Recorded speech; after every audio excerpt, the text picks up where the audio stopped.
Do you believe in destiny? Probably not, no. I don't know, I think you can maybe change your own destiny with hard work, maybe. There's no way really to prove whether it exists or not. I mean, the most that you'll get is sort of a vague idea.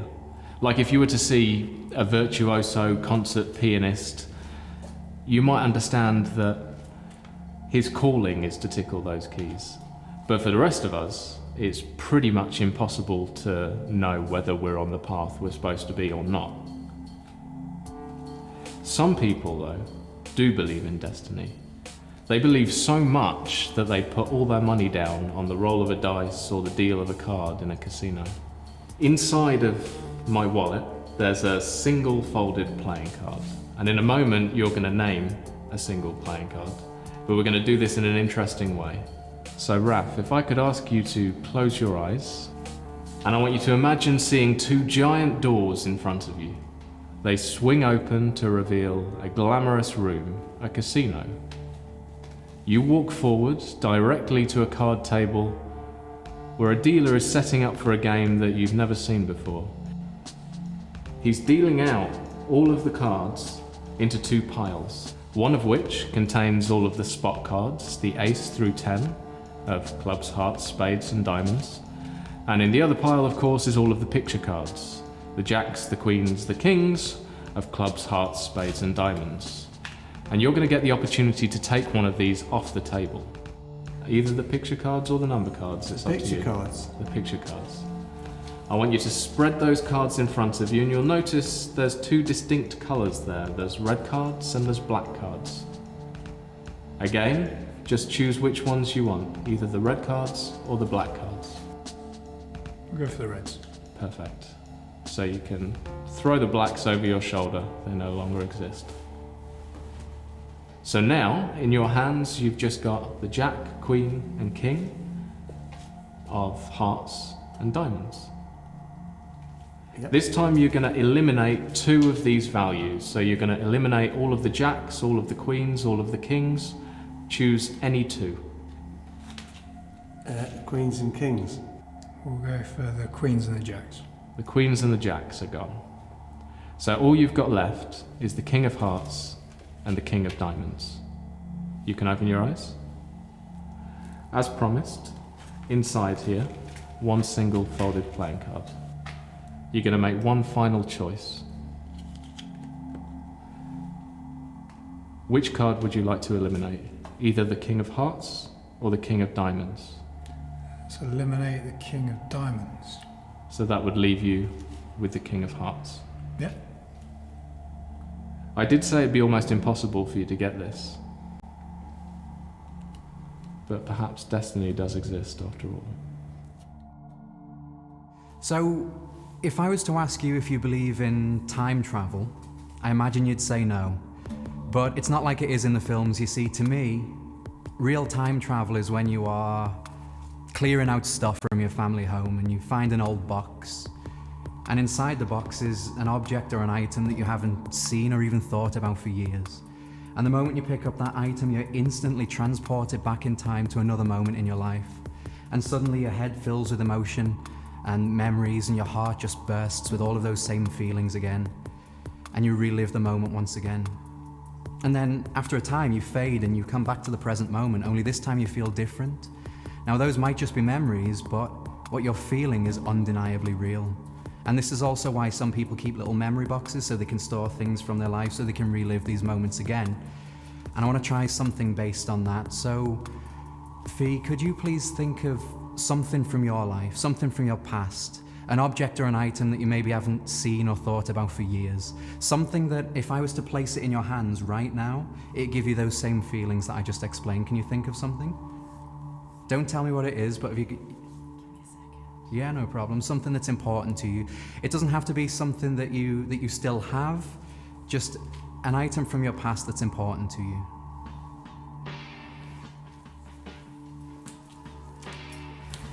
I'll just think of the first thing then. Yeah, that's perfect.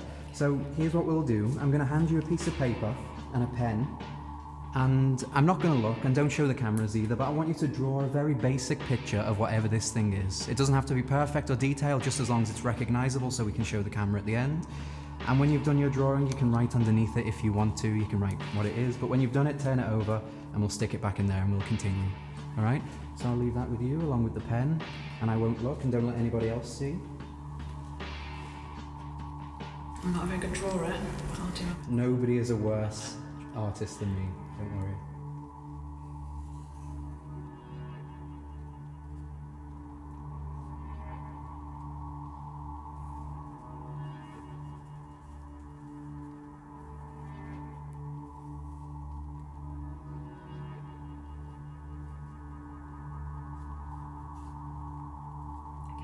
Perfect, and is it turned over so that we can't see what it is?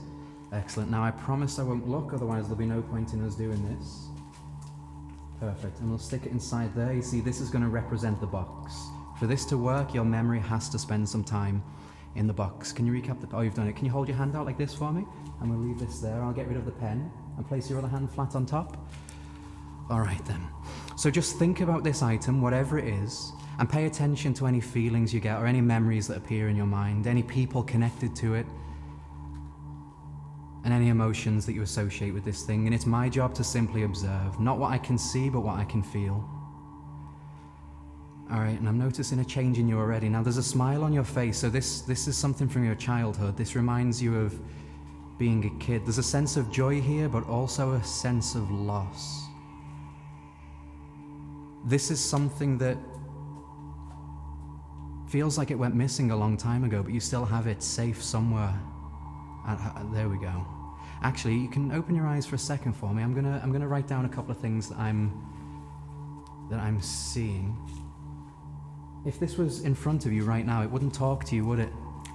But when you were a kid, it probably would have done. I've got a feeling it's something like this.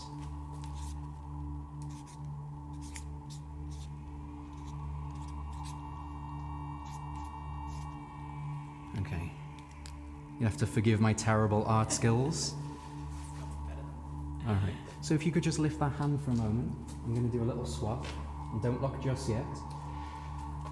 All right then. That's what I feel this is. Before you look at that, can you tell us all, what did you decide to put in the box? It was my Teddy Ruxpin Christmas present, and it spoke to you through a tape. Okay. Oh, so that makes sense. It spoke to you. All right. Excellent. And being honest, how do you feel now, as opposed to how you did before we even began? Do you feel those same emotions coming back? Yeah, straight back to childhood and happy memories, but no idea where it is now. Interesting. But you're still you're feeling it. And I think I know what's causing that. You see, a moment ago I asked you to think of something that I could place in your hands that would give you these feelings that you're experiencing right now. And you said your teddy bear. Take a look at my drawing. Much better than mine. And there we go. And I am curious as well. I do have to see. Let's have a little look. Oh, and there we go. I'm happy with that. And you can keep this and keep my drawing as well. And there's a new memory for the memory box. All right, thank you.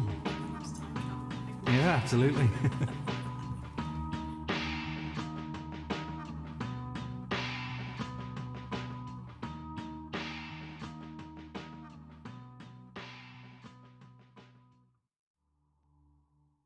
Hello and welcome to the Shadow Wallet tutorial video. My name is Dee Christopher. I'm Lewis Laval. And we would like to welcome you to this extensive project. First, let's take a look at what you get inside the box. Both of these wallets are exactly the same. There's a carbon fiber one with vegan leather trim, and there is a classic leather one, which is real leather. Nice and soft. Both of them should last a very, very long time. If you've found this video, you will have opened your box already, and you may have opened the envelope that this video link was on top of. But if you have not, inside there is a special type of filter material. This is ultra thin.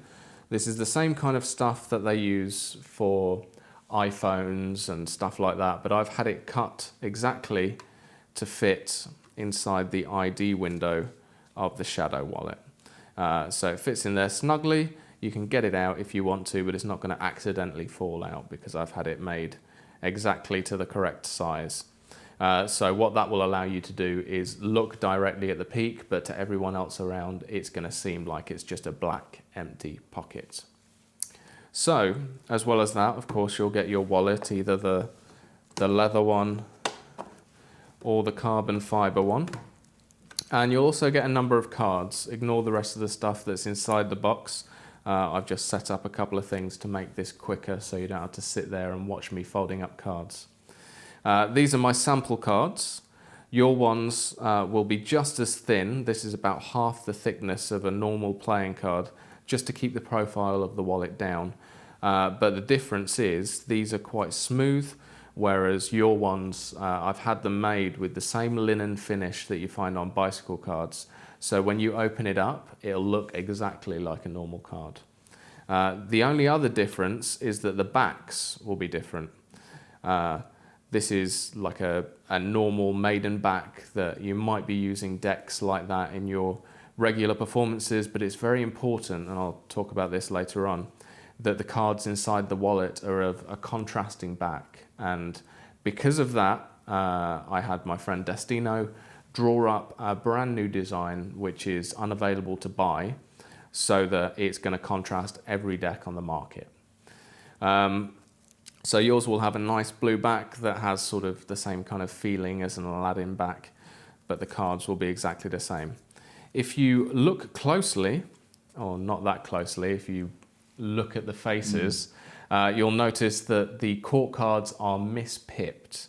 That means in one corner there is a club, in the other a spade, or on the red cards a diamond and a heart. That means with these 6 cards, which correspond to the 6 pockets of the index, you will be able to cover every court card. So when it comes to the thought of card routine, all you have to do is equivoke or springboard away the numbers, and we'll talk about both of those later on. And you will be left with just the court cards, and they can name any one.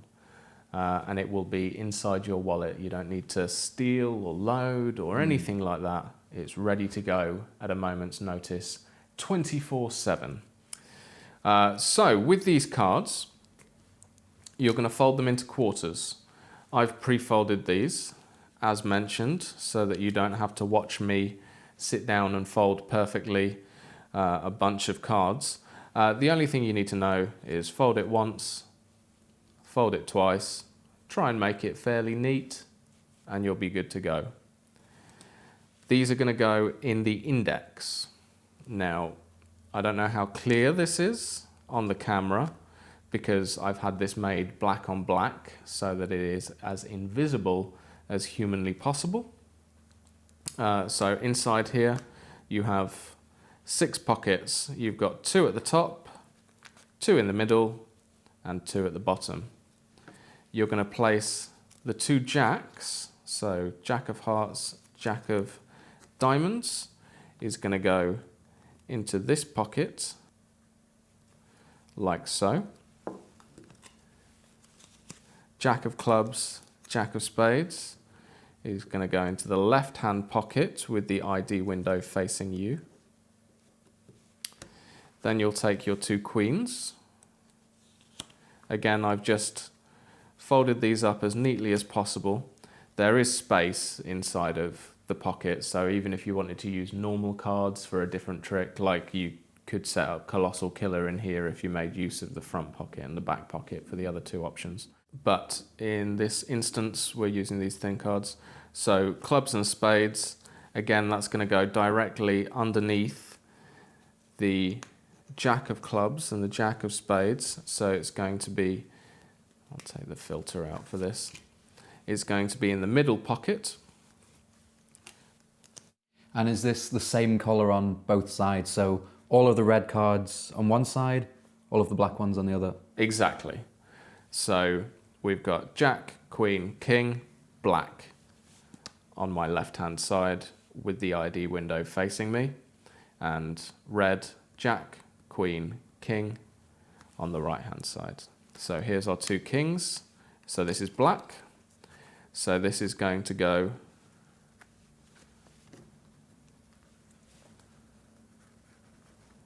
just like that. And this one, therefore, should be red. And this is going to go on the right-hand side, like so. And I imagine once you're set up, things are a lot quicker and a lot smoother in performance. This is just the initial setup, and then after that, you're just removing one and using it for the effect. Yeah. And, you know, I was trying to put those in while showing you on one of the two cameras, which means I had to keep the wallet flat. In performance, you squeeze the wallet like this, and you'll be able to see from the top shot here. Once you squeeze the wallet, first of all, you can see everything really clearly, and it's very easy to just pull something out and then place it back in. So there you go. So that's your wallet set up. So you can put some cash in there. You can put some credit cards in there. I should note that these pockets are also big enough for playing cards. So if you do something like B-Wave or any other packet trick, you'll be able to fit those inside the wallet as well, either in this pocket or in this pocket or in this pocket, whatever you want.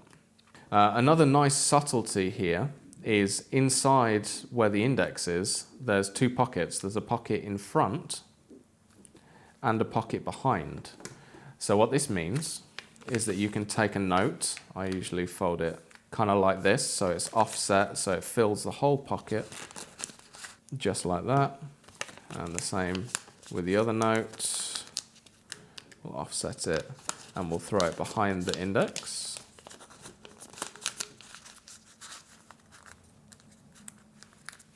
So that you can have the index sitting in between two banknotes, which is very good for when if you want to show the wallet empty, you can. I'll show you another handling to show the wallet empty when you're not carrying cash in there too. So that's all you need to do to set up the wallet. Just stick your stuff in there after you've put the filter in and the cards in. It's pretty straightforward, but I thought it was worth explaining how I set up the cards in there. If you've got an order that makes more sense for you, then go for it. But I just like to have the blacks on the left-hand side and the reds on the right-hand side, Jack, Queen, King, because it's very, very simple and easy to remember. So that is the setup. So let's talk about the handlings and all of the other little niceties. Yeah. We'll see you on the other side.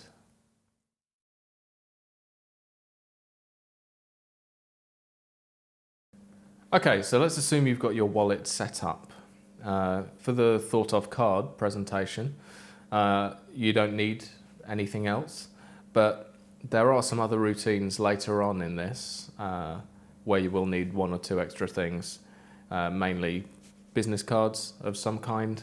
We've just got some blank cards. And also, if you buy yourself a book, like just a random cheap book, you'll be able to do a really nice book test style routine with a single ripped page. So if you have the opportunity to grab yourself a book or grab one off your shelf that you absolutely hated and rip a page out nice and neatly, we will teach you a very nice book test idea that you can do with this wallet later on.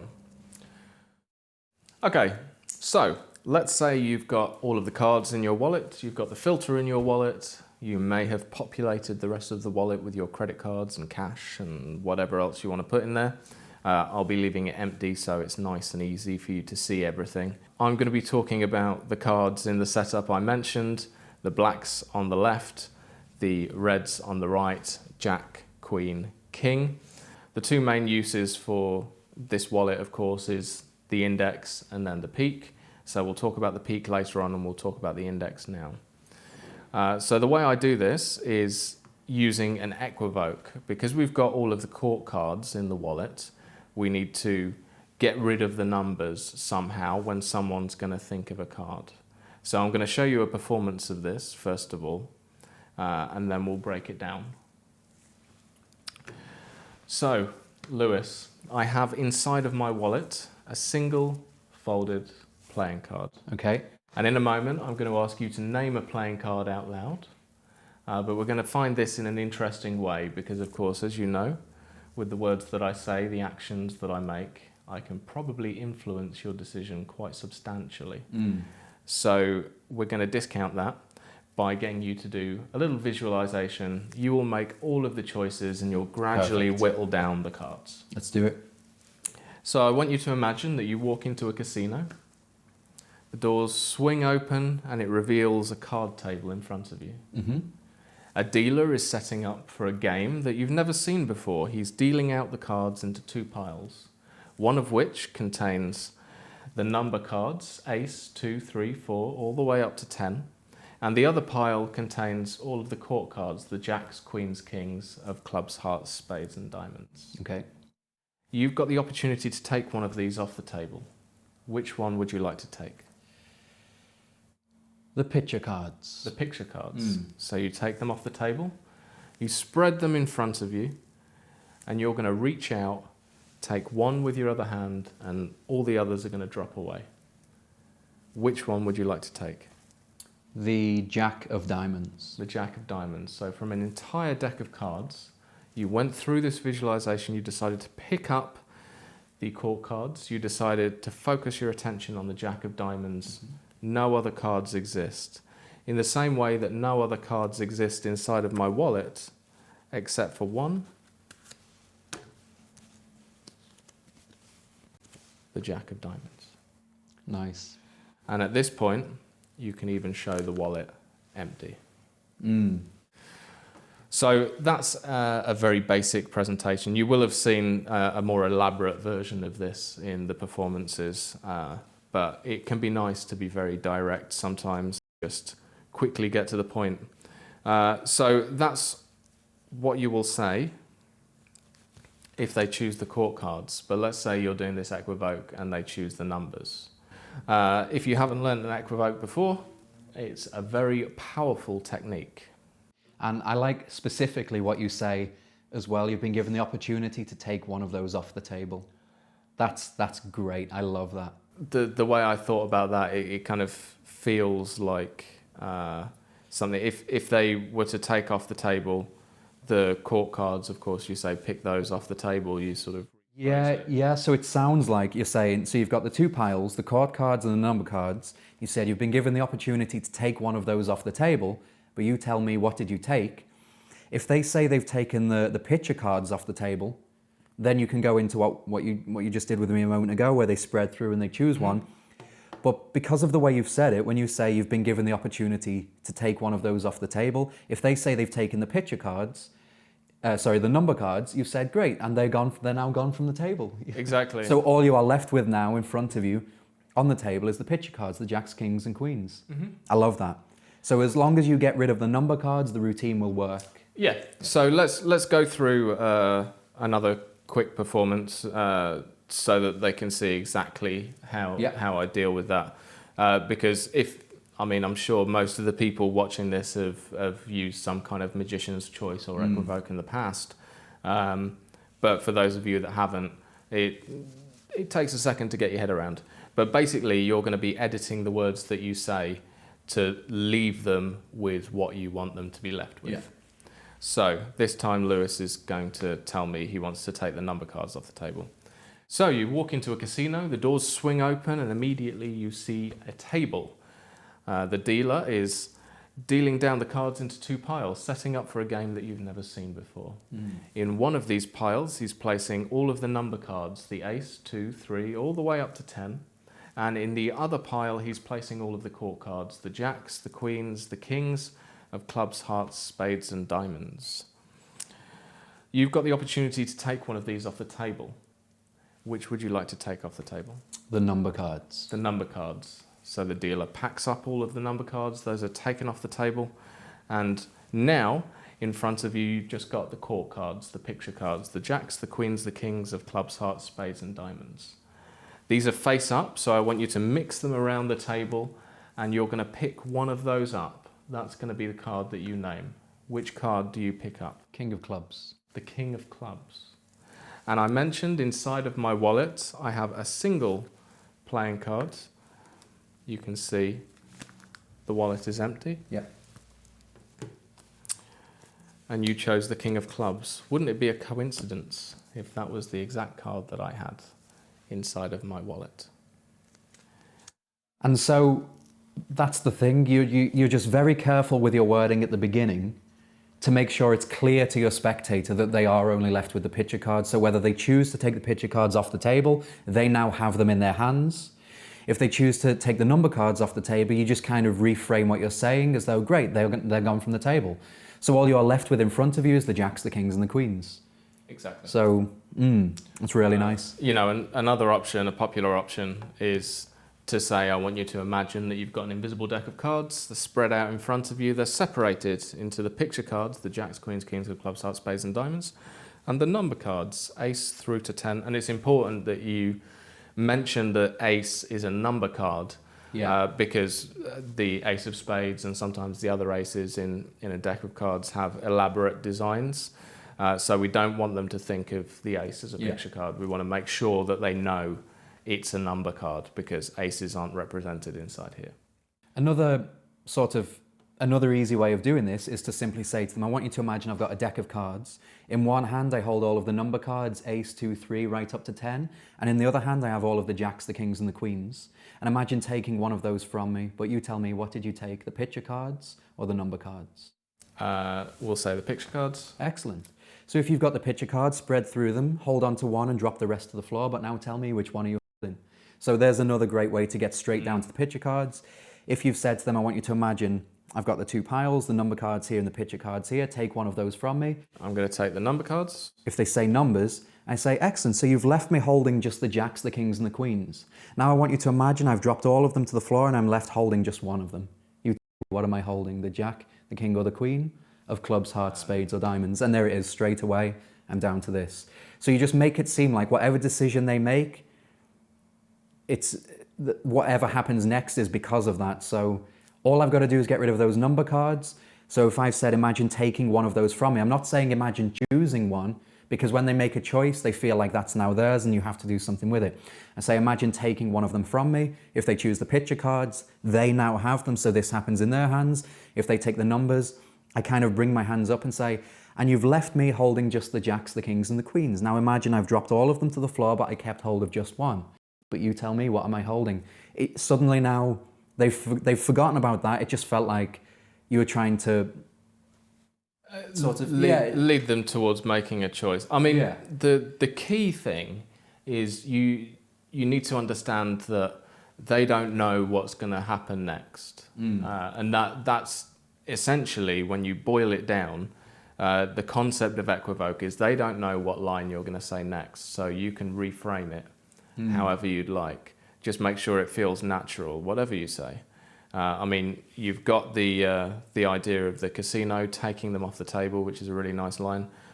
You've got the idea of having an invisible deck of cards. They take one from you or they hand you one, however you want to play it.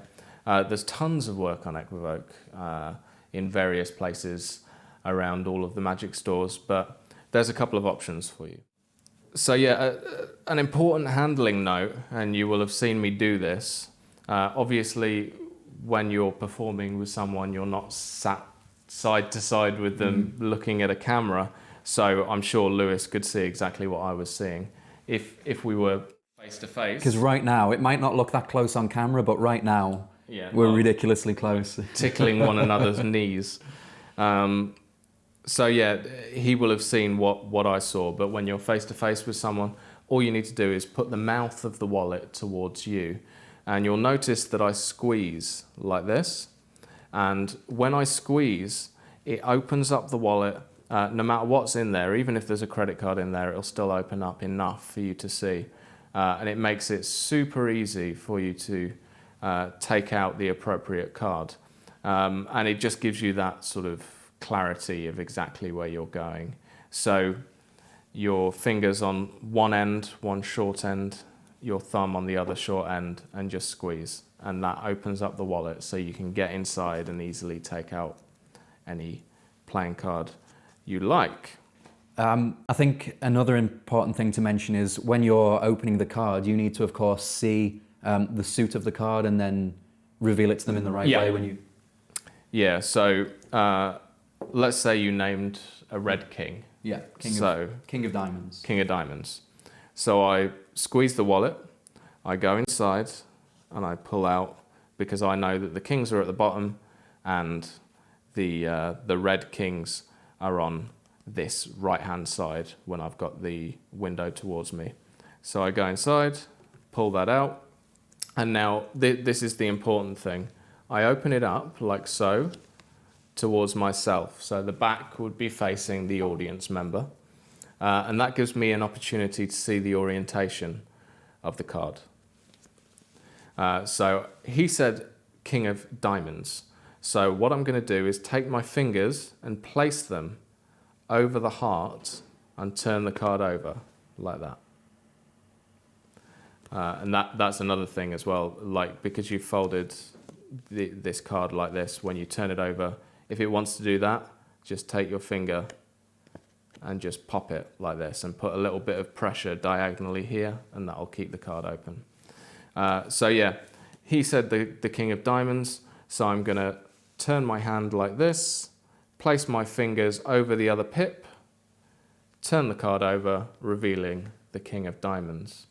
If he'd have said the King of Hearts, I'd do a similar thing, but in this case, I take my other hand, I, again, turn it around, place my fingers over the pip that he did not say, so that I can turn the card around like this and reveal the King of Hearts.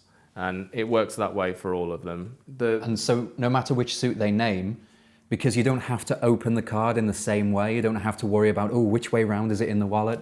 Just take out the correct card, open it up so that you can see it, and then make sure that when you turn it around, they're only seeing the suit they named.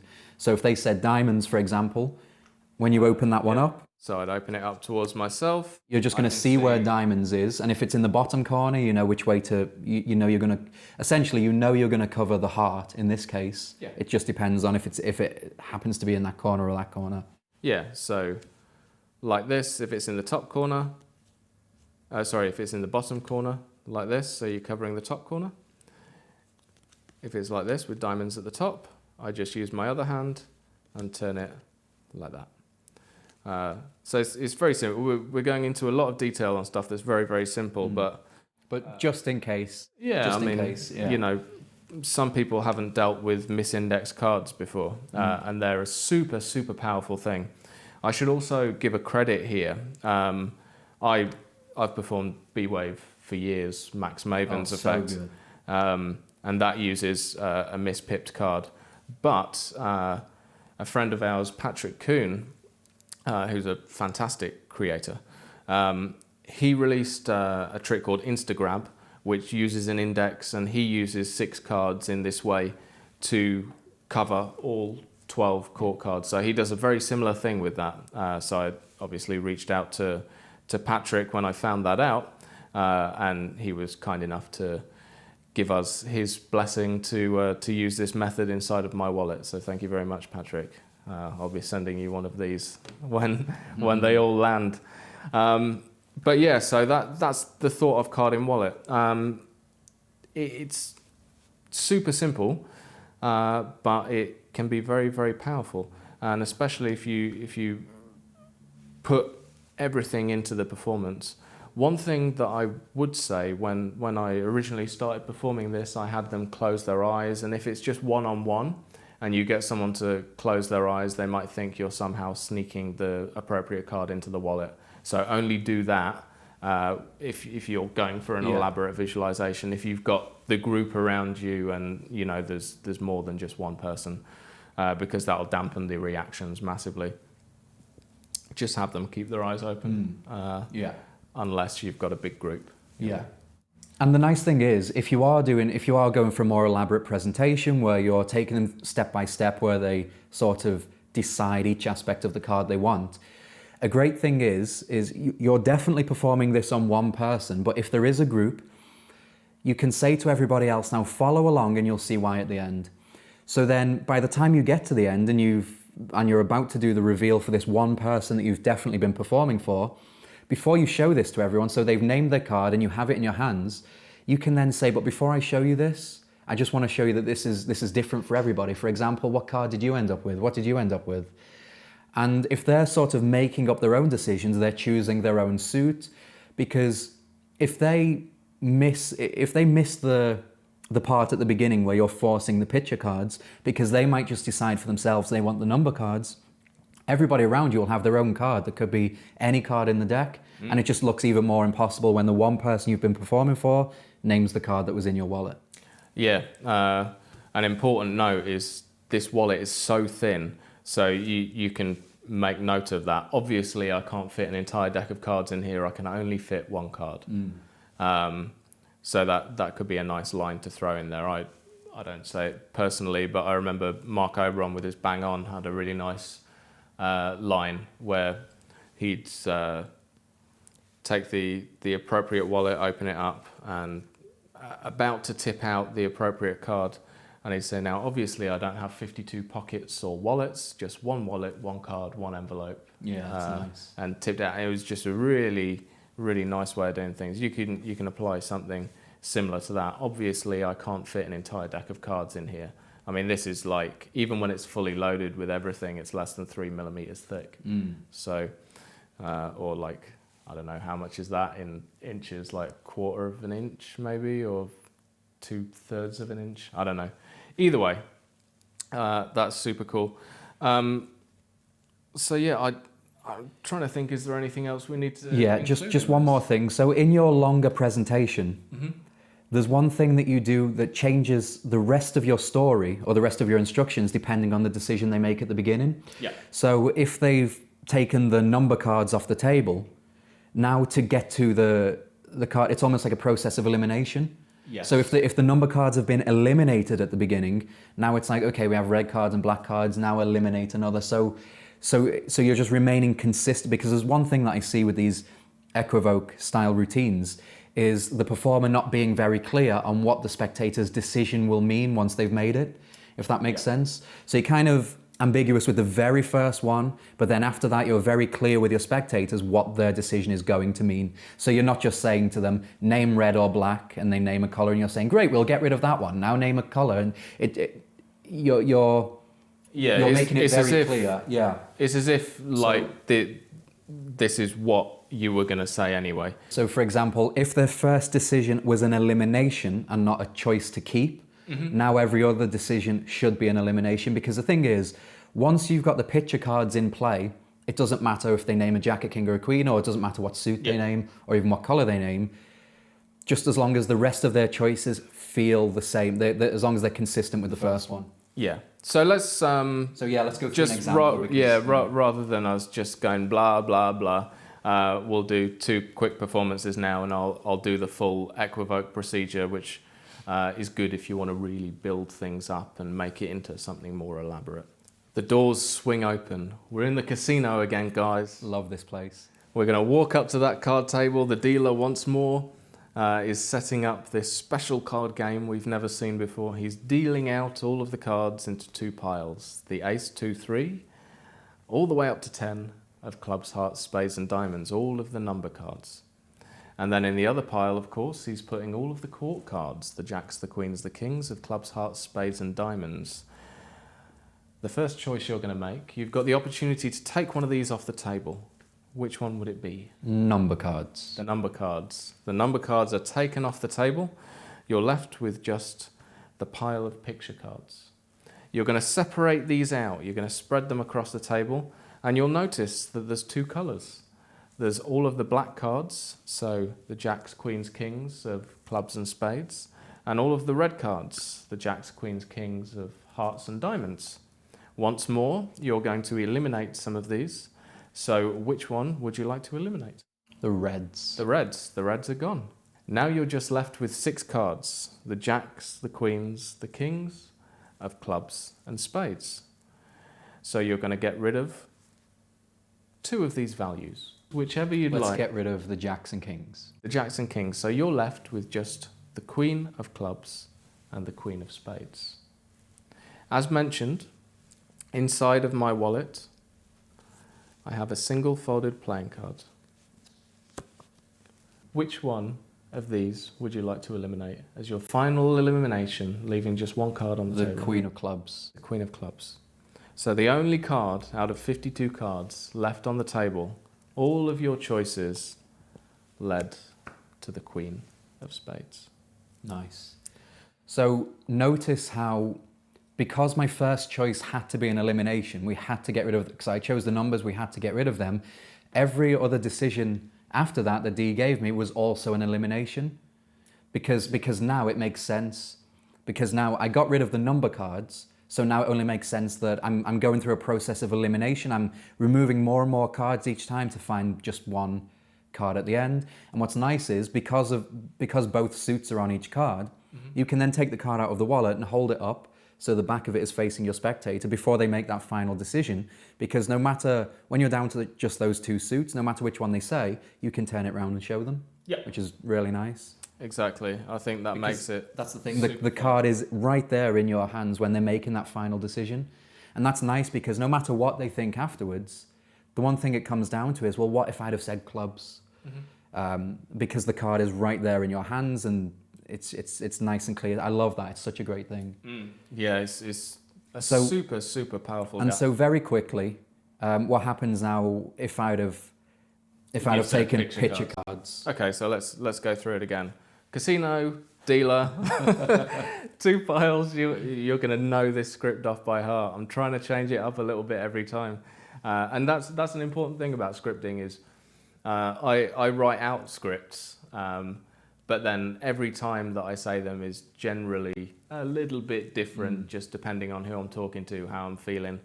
So we're in the casino again. We walk up to the card table. He's setting up that deck again in this very special way, dealing the cards into a number cards pile, a picture cards pile. You're going to get the opportunity to take one of these off the table. Which one would it be? Picture cards. The picture cards. So you'll take those off the table. And if you spread them out in front of you, you can separate them into colours. The blacks and the reds, the clubs and spades, or the hearts and diamonds, jacks, queens, kings, the entire set. I'm going to ask you to keep hold of one of these colours, and you can throw the other ones back on the table with all those number cards we're not interested in. All right, I'm going to keep hold of the red ones. Keep hold of the red ones. Okay, so the black cards go down on the table. Now in your hand, you're left with just 6 cards, 52 to 6 in literally 25 seconds. Jack, Queen, King of hearts, Jack, Queen, King of diamonds. I'm going to ask you this time to keep hold of just one value. So it could be the jacks, the queens, or the kings. I'm going to keep the kings. Keep the kings. So the King of hearts in one hand, the King of diamonds in the other hand, the other cards thrown back on the table with all those other ones we've rejected. Inside of my wallet, as mentioned, there is a single playing card. And you'll see there is nothing else inside the wallet. The King of hearts or the King of diamonds. You're going to reject one more card. Keep hold of another one. I'm going to keep the King of hearts. You're going to keep the King of hearts. So the King of diamonds is thrown onto the table. Wouldn't it be a coincidence if this card that's been in my wallet from the start was the King of hearts? And there it is. And there it is indeed. So yeah, again, we're just making sure that we use the same. For at least one person watching this, that'll be useful. That amount of detail. Yeah. But yeah, so there you go. That's Equivokes and all of that. I think the main thing with that routine is once it's set, it's always ready to go. As long as your spectator feels like the choice they've made was a good one, as long as they understand that, yep, we're using the picture cards for this, any other choice they make after that, it doesn't matter because you know you've got all of the picture cards in there. Yeah, that's exactly. What's nice about this. I mean, you can be super direct at that point. You can just do this first question and then just say, yo, what picture card do you want? Yeah, yeah. You know. Yeah. Once they understand that we're dealing with the picture cards, you can say, out of all of those, which one is your favourite? Or which one do you believe I placed in my wallet? Yeah. And there it is. So what if you don't want to say too many words? What if you want to keep it like some kind of physical method? You've introduced the wallet. You've said there's one folded card inside your wallet. You can even, if you want to, you can take out a card and show one folded card, then just put it back in the appropriate pocket in the index. But the wallet goes down on the table, or it goes in a spectator's hands, or whatever you want to do. What I'm about to show you is based on the work of Russ Andrews and Michael Murray. Russ in his Spoken DVD, and Michael Murray has published Springboard and Boomerang in various places. You'll be able to find all of that kind of stuff on the Mind Effects website, Michael Murray's shop. So I'm going to show you this with a peek first of all, and then I'll show you with a force. So there's a card in my wallet. You're going to name a card in a moment, but to make it completely random, because as you know, I could influence you with my words or my actions. To make it completely random, you're going to choose one card and use that to inform your decision. So I'm going to riffle down the side as I turn my head away. You're going to call stop, and you're going to look at a card. Stop. Here? Mm-hmm. Okay, remember that card? Yeah. So I know that Lewis has just looked at the Ace of Hearts. So that's a number card.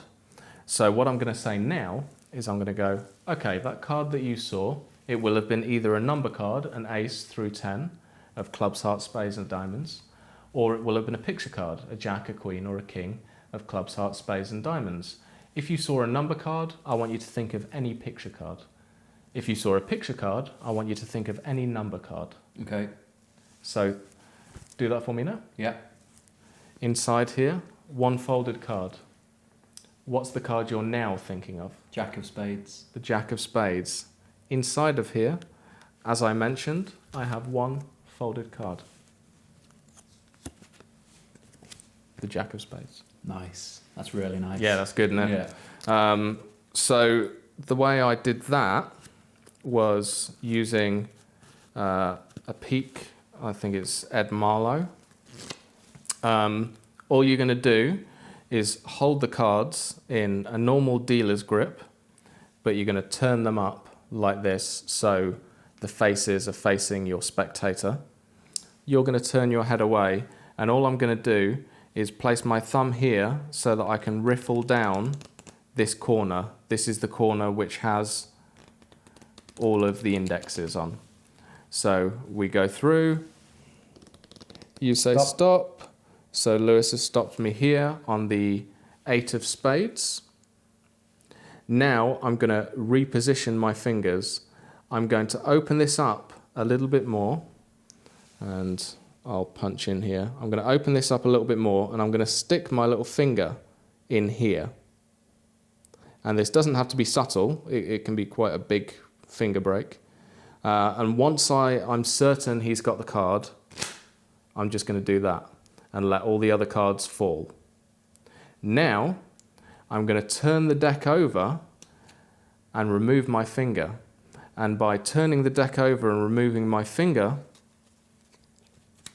it places a step in the cards. Like this. So I can see that index. Now, if I'm at a table, I'll usually place it down on the table and then square them up. If I'm doing it in my hands, like this, I'll literally just turn them over in my hands like that as I turn my head back around to look at them, and I'm looking at the 8 of spades. So from there, if it was a number card like it was, I'll say, I want you to think of the opposite thing.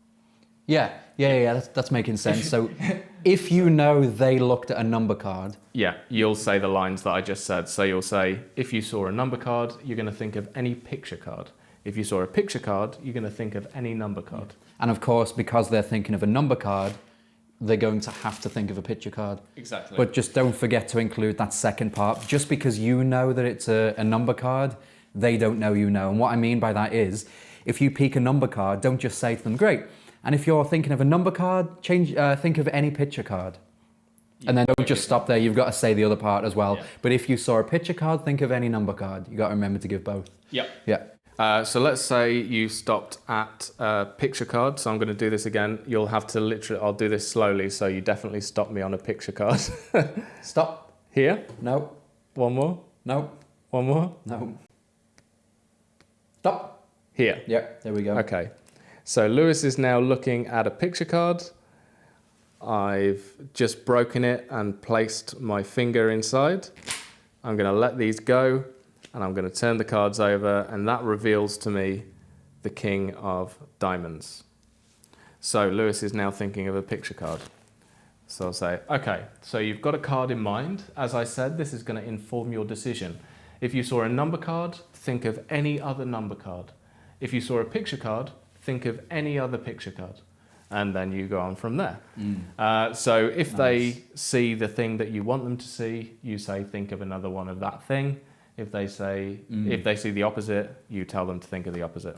When you're handling cards well, I think, people say mentalists should look like they can't handle a deck of cards, and I disagree completely. Yeah. If these are the tools of your trade, you don't want to be doing loads of fancy cuts and showing your sleight of hand if you're performing as a mentalist, but you want to look like you're perfectly comfortable with a deck of cards. You should have basic card handling skills, because if you're professing to be a professional, why wouldn't you be able to handle your props like a professional? It's ridiculous thinking. It really is. I get that it is, of course, it's good to hide that you are skilled in sleight of hand in some way, but you shouldn't be taking out cards and going like this as though you can't hold. Just stop with that. Yes, because if that was really the case, then and you were performing as a professional mind reader or whatever you profess to be, you wouldn't be using cards if you can't handle them. Exactly. Because it doesn't look good. You want to be a professional. That's how to do it with a peek. And the reason that I use those words instead of literally just saying, okay, you saw a card, what card is that? First of all, I've said at the start, this isn't the card that's in my wallet, but this is going to inform your decision. And you could just cut that line out, but I think it's in there for a very important reason, because then it takes it away from the possibility of it being sleight of hand. Yeah. No matter how you handle your deck of cards, if it goes from down here to up here, immediately it becomes more impossible. Yeah. Because now, I've seen a card, but he's given me the choice to think of any other one in that category that I like. Yeah. So if I'm thinking of the King of Diamonds, now you haven't said, change to another suit of the same card. It's really nice. You just say, if you're thinking of a number card, think of any other number card. If you're thinking of a picture card, think of any other picture card. Yeah. And if they saw a number card, you say, if you're thinking of a number card, think of any picture card. If you're thinking of a picture card, think of any number card. So you're giving them apparently the ability to see any card in the deck, and you're giving them the opportunity to change to any card in the deck. So it seems like a really fair thing. So the other way to do this is to force the playing card. So let's say I want to use the line where I say, if you saw a number card, think of any picture card. So I've got the 8 of spades on the top of my deck, and you can force this in a number of ways. Let's do a riffle force. So I'm going to cut off the packet with the 8 of spades into my other hand, and I'm going to hold a break between this and the top half. So now, again, I'm going to close my hands around the cards. I'm going to riffle down. Lewis is going to call stop. Stop. About here. Wherever they call stop, I'm going to pick up at my break so that I know the card that he sees is the 8 of spades. So I'll do that one more time. 8 of spades is on top of the deck. Which could be any number card. Could be any number card, or it could be a picture card if you want to use the other line. I'm going to cut the cards, hold a break, place my hands around the cards like so, riffle down, call stop. Stop. Here, I lift up at my break, I show him the card. Remember that card? It's not going to be the card that's inside of my wallet, I'm quite sure, but it's going to inform your decision. And then I dribble the rest of the cards on top. So now I've forced the 8 of spades, so I will use that first line. I'll say, if you saw a number card, I want you to change your mind to any picture card. If you saw a picture card, I want you to change your mind to any number card. And the same would be applicable if you forced me, for instance, the king of clubs, on the top of the deck. We'll do a slip force this time, shall we? Riffle down. Stop. He says stop here. I keep my little finger, my pinky, as it were, on the back of this card to retain it as I cut the rest of the half off, and I show him that card. So I'm showing him the king of clubs. And then, of course, done quickly, it looks like you're just... Yeah, done quickly. It's literally... So just as a recap, you will peek or force a card. If you peek or force a number card, you're going to deliver the line thusly. If you saw a number card, please think of any picture card. If you saw a picture card, please think of any number card. If you force or peek a picture card, you're going to say, if you saw a number card, think of any other number card. If you saw a picture card, think of any other picture card.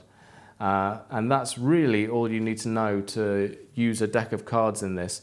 And I mentioned it was very important that the backs of the cards were different from the deck that you're using. That's why we had a new deck design created for these.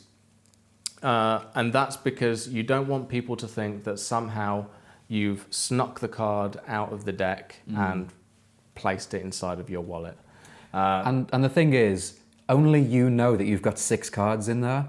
Your spectator will only ever see 1. So it is to just look like it's this one card. I mean, you could even come up with some kind of elaborate story as to something that happened to you, and this is why you've kept just 1 card from that deck. Because it's not a full deck. It's not something you'd be seen with. It's something different from everything else you use. It's just 1 card from a random deck that you no longer have. Yeah, exactly. You could have found it walking down the street and you've put it in your wallet for good luck.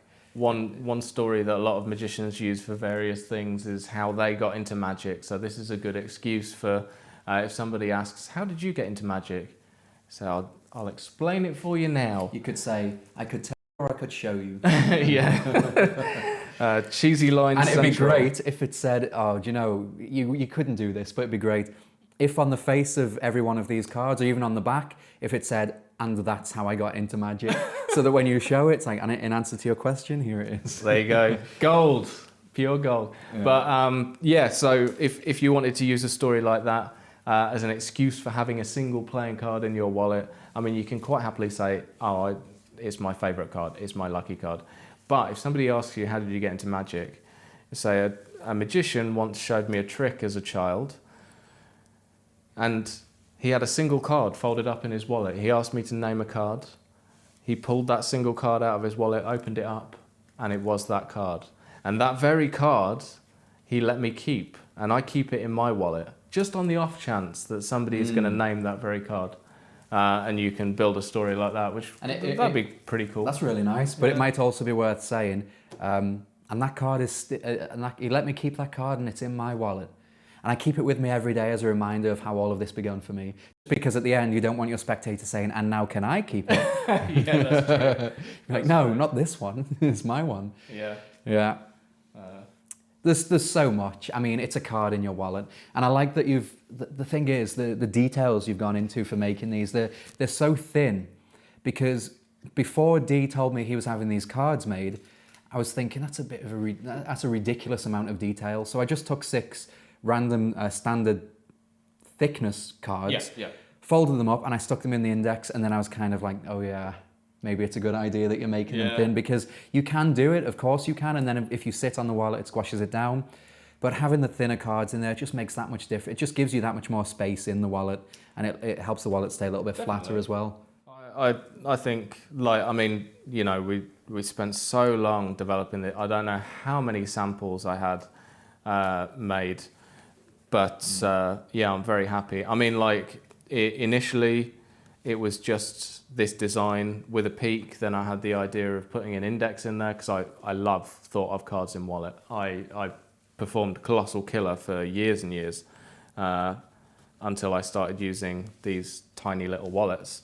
And obviously you can't fit the and that's the Colossal thing. Killer. As much as I like stuff in Colossal Killer, now I've got every reason to use this over that because I mean, it works for some people, but I'm just not a fan of being off by one. Oh, If I'm gonna take, I mean, for enough. some people that works, but for me, if I'm gonna bring somebody through this whole process, why not just have it be the exact it bang card on. name? Yeah. I like personally, like that's where me and Lewis differ. Like, I loved the off by one, and you could fit Colossal Killer in here if, Oh, yeah, if you absolutely. used. I mean, the only issue is you've got thick cards, but Christian at Card Shark makes some really thin cards as well, which are quite different to the ones that I've had produced, but they're around the same thickness, maybe even a little bit thinner because he prints those on laminated paper. But yeah, if you wanted to do Colossal Killer, you could have the off by one inside here.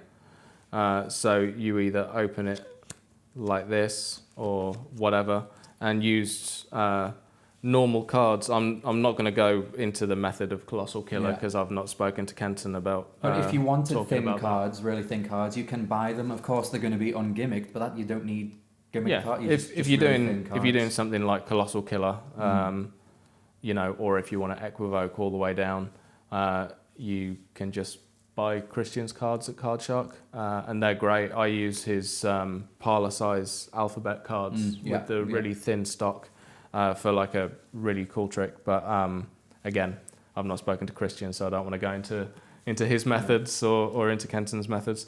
But anyway, thought of card in wallet. I think that's pretty much everything that we need to cover on that. We've probably now. spoken for like an hour on this one trick, and we've got a bunch more to get through.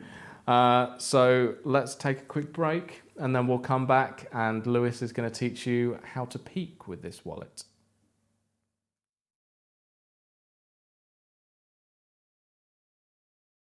So that's the thought of card in wallet. That's far too much detail than you need, but hopefully you will have taken something from our ramblings and our random jamming on camera. And it's about to happen again. Yeah. So now let's talk about peaks, and there is a bunch of different ways you can do peaks in this. Of course, the peak pocket is here, so whatever you place behind the index, you will be able to see out the back. And you've got the filter in yours as well. So. Yeah, I've got the filter in mine at the moment. But why don't you tell us what you do with this, Lewis? Okay, so the things that I need to carry with me in my daily wallet are just some cards. There's 4 cards in total and a little bit of cash, and then some billet cards. Some of these. Some of these business billet card cards. I'm things. going to call them billet cards. All right. So some blank business cards, and I don't always bother with the filter, simply because the type of peek that I do means that they're never gonna see this side of the card, this side of the wallet anyway. So all I do is I take the blank card out of the wallet and I hand it to my spectator along with the pen, Yep. and I ask them to write or draw whatever it is that I need for the routine. So in this case, D is gonna write the word peek. Yep. Excellent. Like a real mind reader. So then, I ask them to turn it face, and I look away while they do this, and I can hear when they've stopped. So when they've stopped drawing, I say, and when you've done that, turn it over so that we can't see what it is. And now, I like to put it back in the wallet just because I need it to go in the right space. Now the thing is, you'll see some people talking about, oh, but you can let the spectator put it in the wallet. Like, what really is the point? What do you gain from that by having the spectator put the card in the wallet? If anything, it just takes longer. There's one thing I've noticed when I'm doing walk around performances. Sometimes I've only got a few minutes, and I've got to get in a few solid routines before my time is up. And I don't want any time taken up by my spectator messing around with the thing. I just want to take it back from them and get it straight into the wallet.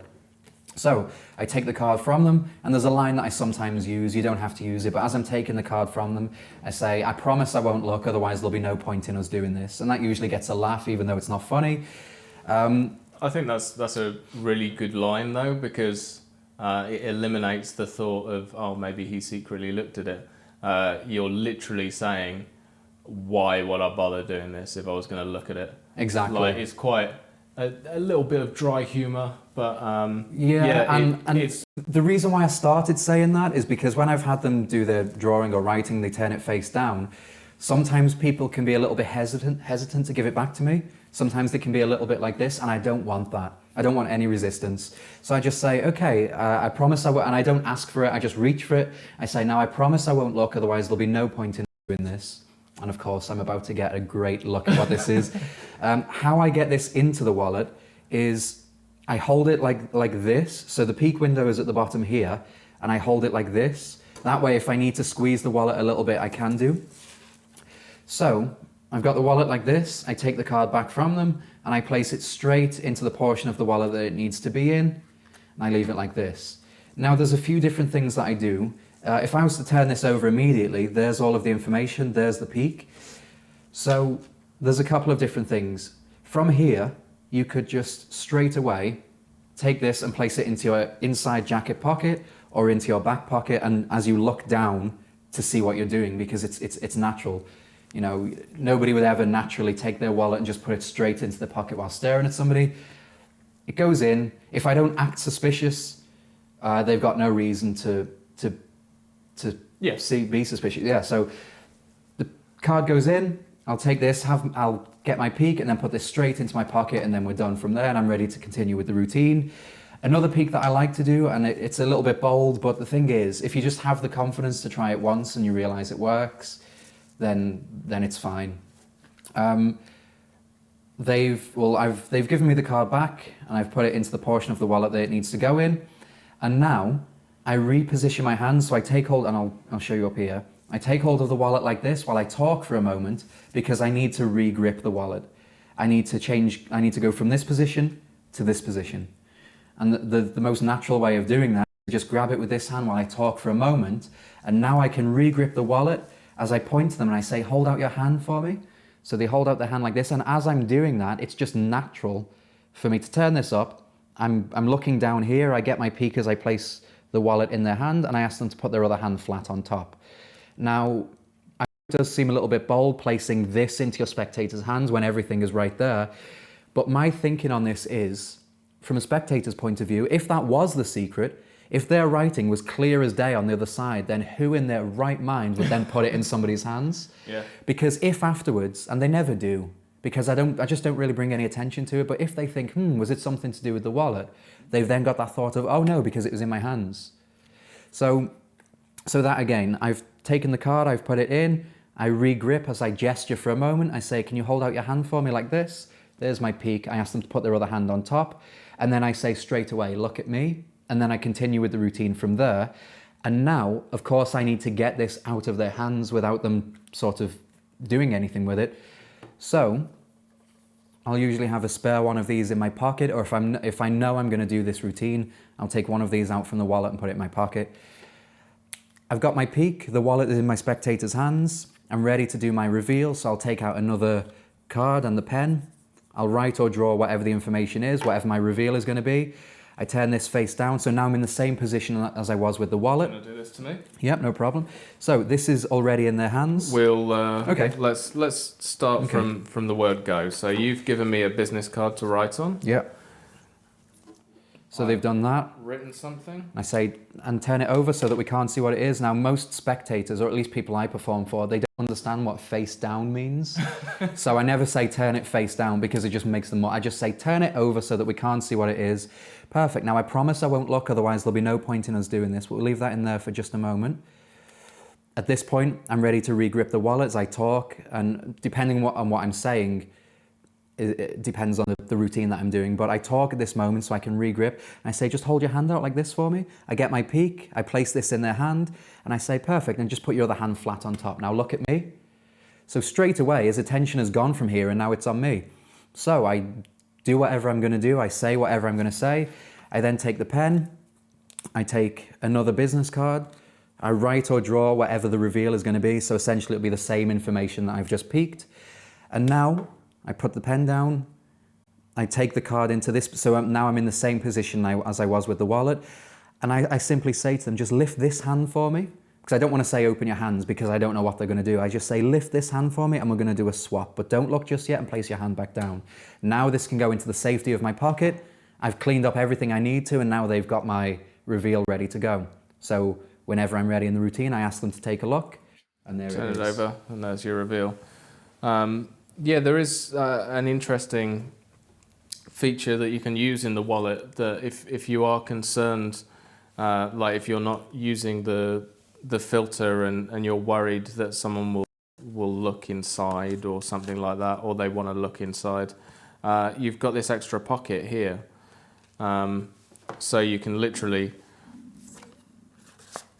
start with the business card in there, open this clear as day, like so, take that out, and they can see that that's just a solid piece of fabric, so there's no way that you could see out the back. But I mean, you know, there's no wallets in the history of wallets that randomly gives you the ability to see out the back. And you know, that's why this thing is here. Mentalists, including myself, because I've done this as well, when we have a peak wallet, we feel so sort of self-conscious about this thing, like bringing it out and using it and making sure they don't see this or they don't see that, or we're trying to make it as deceptive as possible and we're worried about them examining it. The thing is, if you just act like a normal human being, they've got no reason to think otherwise, because why on earth would they think it's something to do with the wallet if you haven't given them reason to think that in the first place? Yeah, I mean... So I just take it out, they can see that it's my wallet, I place it in there, I get my peak, put this in their hands, and then continue the routine from there. Or I just place it into the wallet and put it straight into my pocket. Essentially, I'm just finding reasons so that once I've placed it in the part of the wallet that I need to, I just need to look at the other side of this in a way that's natural. And any way that you can find to do that is fine. Even if you tuck it into your other hands as you mention or gesture something to your spectator, again, you can ask them to hold out their hand. There's my peak staring right up at me. So it kind of, I'm not standing like this. I'm very relaxed. I've turned the wallet over. My peak is right there. But in a natural sort of moment when I need to, I can look down at this. They hold out their hand. This can even go back on the table and I do something with their hand, maybe some palm reading or something like that. Another good time to get your peak is when they're recapping the pen, and to stop them from doing that before you're ready. Because the thing is, if I just give them the pen, they write their information, and naturally most people recap the pen. But if I want to use that moment to get my peak, all I do is just keep hold of the cap. So now they can't recap the pen until I'm ready. So I've got hold of this. They've given this to me. I've used my line. I'm not going to look at it, otherwise there'll be no point. This goes right where I need it to. And now I've still got the cap, so I can say, oh, can you just recap the pen for me? And whilst they do that, there's a peak straight into the pocket. Perfect. We'll leave that in there. We'll come back to it at the end. And there's another way of getting the peak. But the thing is, I could sit here all night talking about these little ideas. You've got a really nice one that I like that uses, because the thing is, if I've put the wallet in their hands, I need at least another one of these in my pocket. Yeah. But you've got a way of having everything you need in the wallet ready to go. So if you forget to take out your card and put it in your pocket beforehand, if you're going to use the peak that I use, check this out. So this I use for my psychometry as mind reading routine. Oh yes, we'll use this. So here's what I do. I take 3 cards. This one already says peak, but ignore it. This is going to be apparently what Lewis writes in a moment. So I take 3 blank cards and I place them into the ID window. Or these can be 3 business cards with a blank back so that it's got your information here. So I take my wallet out and I pull out one of the cards, like so. I give that to them. They're to write something down. You can trace my writing if you like. This is how I write. Perfect. And hold it face down. You can hand me back the pen first of all. And we're going to place this back in the wallet, and that's a nice justification for having it going into the wallet, as if it came out of the wallet. Yeah. I say place it back into the wallet where I keep everything else that's valuable. So this goes into the wallet, and you'll notice that the back is blank. So here's what I do. I get them to hold their hand out, place that here, other hand on top, and I start feeling the energy. The line that I use, I say, I read energy. In some cultures, they believe that taking a photograph of somebody steals a part of their soul. I believe that when you write down something that's got a strong emotional connection to it, some of that emotional energy seeps into the fibers of the card as well as that ink. So if I can recognize this energy, I should be able to figure out what it is that you're thinking about. Really nice. So I then do my whole witch doctor thing. Thanks, Banachek. Okay, I've got it. Lift up your hand. I just need to get one of these cards. And now this is where the sneaky stuff happens. So the wallet is facing me, and I go in to take out some cards. You don't even have to have the filter in for this.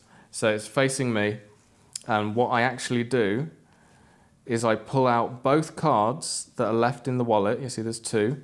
I pull up so that I can see the peak, and then I push one of them back down, like so. So once more, there's actually 3 cards in this wallet. A couple must have been stuck together. So I will pull up everything that's inside here, look at my information. This is done up here like this. And then I push the rest down and just take out one. So it's almost like I accidentally pulled out more than I meant to, and then I reset it. And what that allows me to do then is I can place it in their hands window side up. So that immediately discounts the fact that you could be somehow looking into the wallet, because there's a big ID window on the back. I mean, nobody thinks that anyway, but it's good to cover it, and that's the perfect way to do it. So let's just go through that. And so to them, it just looks like you were trying to take out one card, you accidentally took 2 men. As long as you don't say, you don't have to go, "Ooh, I took 2 men." It just don't. Just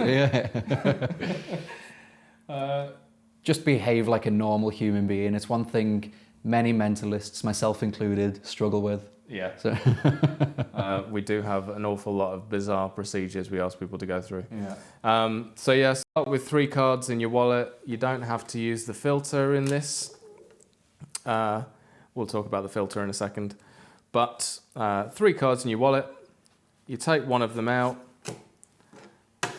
give it to them. They write something on it, a memory perhaps, a goal. I'll throw in the performance I did with the Razor wallet because I taught this particular handling in the Razor download. And you'll get to see a full performance then with 2 people. So yes, they hand me this back. It goes into the pocket I need it to go into so that I can peek it, and I place it straight in their hands. It doesn't matter what orientation, it just goes straight into their hands, and I do my process. This is the magic. This is where the mind reading happens. So now, I've got it. Open your hands, and they can open their hands in any way. They won't see anything. I just need to take one of these, and I'll take the wallet back. I'll pull up both of the cards, push that one back down as if I accidentally pulled up too much, and then I'll place this back into their hands. They place their hand back on top. I start writing down, and then I'll use your little move there. If you open your hands, I'm going to do you a swap. Let's see what it is that you wrote. You wrote the word peak, and what did I write? Of course, the word peak.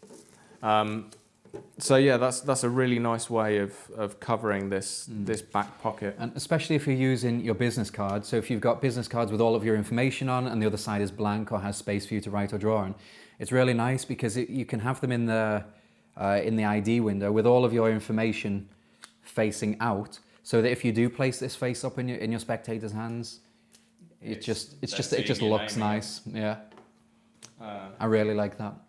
Such a good peek. Yes, it's pretty cool. So if you wanted to use the filter, like the beauty of these two methods, like Lewis's bringing the wallet through his gaze instead of like doing anything else like that.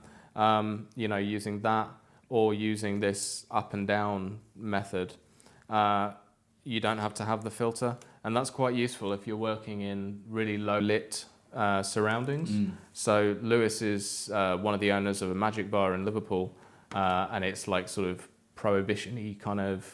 Yeah, it's dark, so the lights are really low. It's very dimly lit, and it's very. Yeah, so you know, a filter, any kind of filter, would be quite difficult to use in those kind of low lit situations, because you need some light to get to it for it to become visible. But if you're in a nice, well-lit surroundings, say you're working a wedding or something like that, you can have them place the card inside, and we'll talk about routining ideas in a second. Place the card inside, and then you can place it down on the table. And if you're looking directly down at it, you will see the word peek. It's upside down in this case. It's useful to learn to, to read upside down. Like so, but to everyone else that isn't looking directly at it, it will look completely black. So that's what this filter is for. And then you could even, so if you're doing the peek I spoke about a moment ago, where you've put the card in, you've turned it face up, and you're talking like this, my peek is always ready for me. It's just sitting there. So in the right moment, I can bring my eyes to it, and then if I wanted to, I can lower this down a little bit because I know they're not going to be able to see the information here. So I can still use this way to get my peek. It's right there. And then just as a little convincer, I bring this down in case they think I'm looking at anything, which they won't anyway, but just in case they can't see any of the information there. And it's nice because now I'm in control of this. So I like what you said about putting it on the table. When I've used my filter, I keep it in my hand, just because if they do start to move in any way, I can control this. To match where they're looking. So if they did suddenly lean forward for whatever reason, I can just tilt this away. All I need, essentially, I don't need them to stare at this. I just need them to have at least seen that there's nothing for me to see here. Yeah. But there's so many, it depends what you feel comfortable with.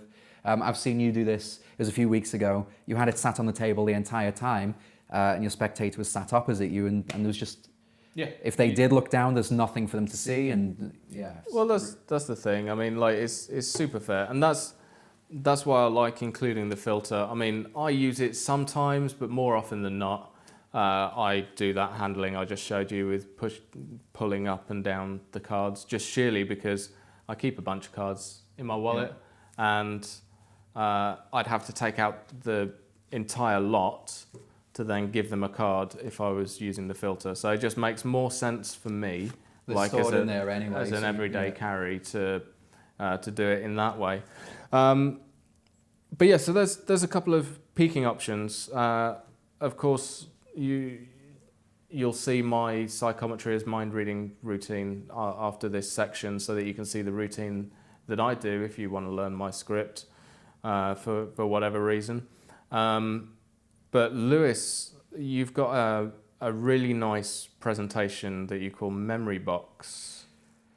Let's talk about Memory Box. You see, this came about when I was thinking of different ways to justify putting something back in the wallet, but again, it's one of them things that we worry about a bit too much. Like, just put, if that's what you need to do, then that's what you need to do. But I came up with this really nice routine that I call Memory Box, because putting the card back in the wallet is a part of the routine. It makes sense within the routine. If somebody ever asked me, so if I hadn't done that routine, if I just used it for a peek, and somebody asked me why I put it in the wallet, my go-to line will always be this. If they've asked me why I put it in the wallet, I say, I'll be honest with you, to make you pay attention. Now, you were fine, but I didn't know that before we began, and you'll be surprised at just how little people have the shortest attention spans, and people struggle to pay attention. And with stuff like this, with thoughts being as delicate or as difficult to receive as they are, I need you to just pay attention to me.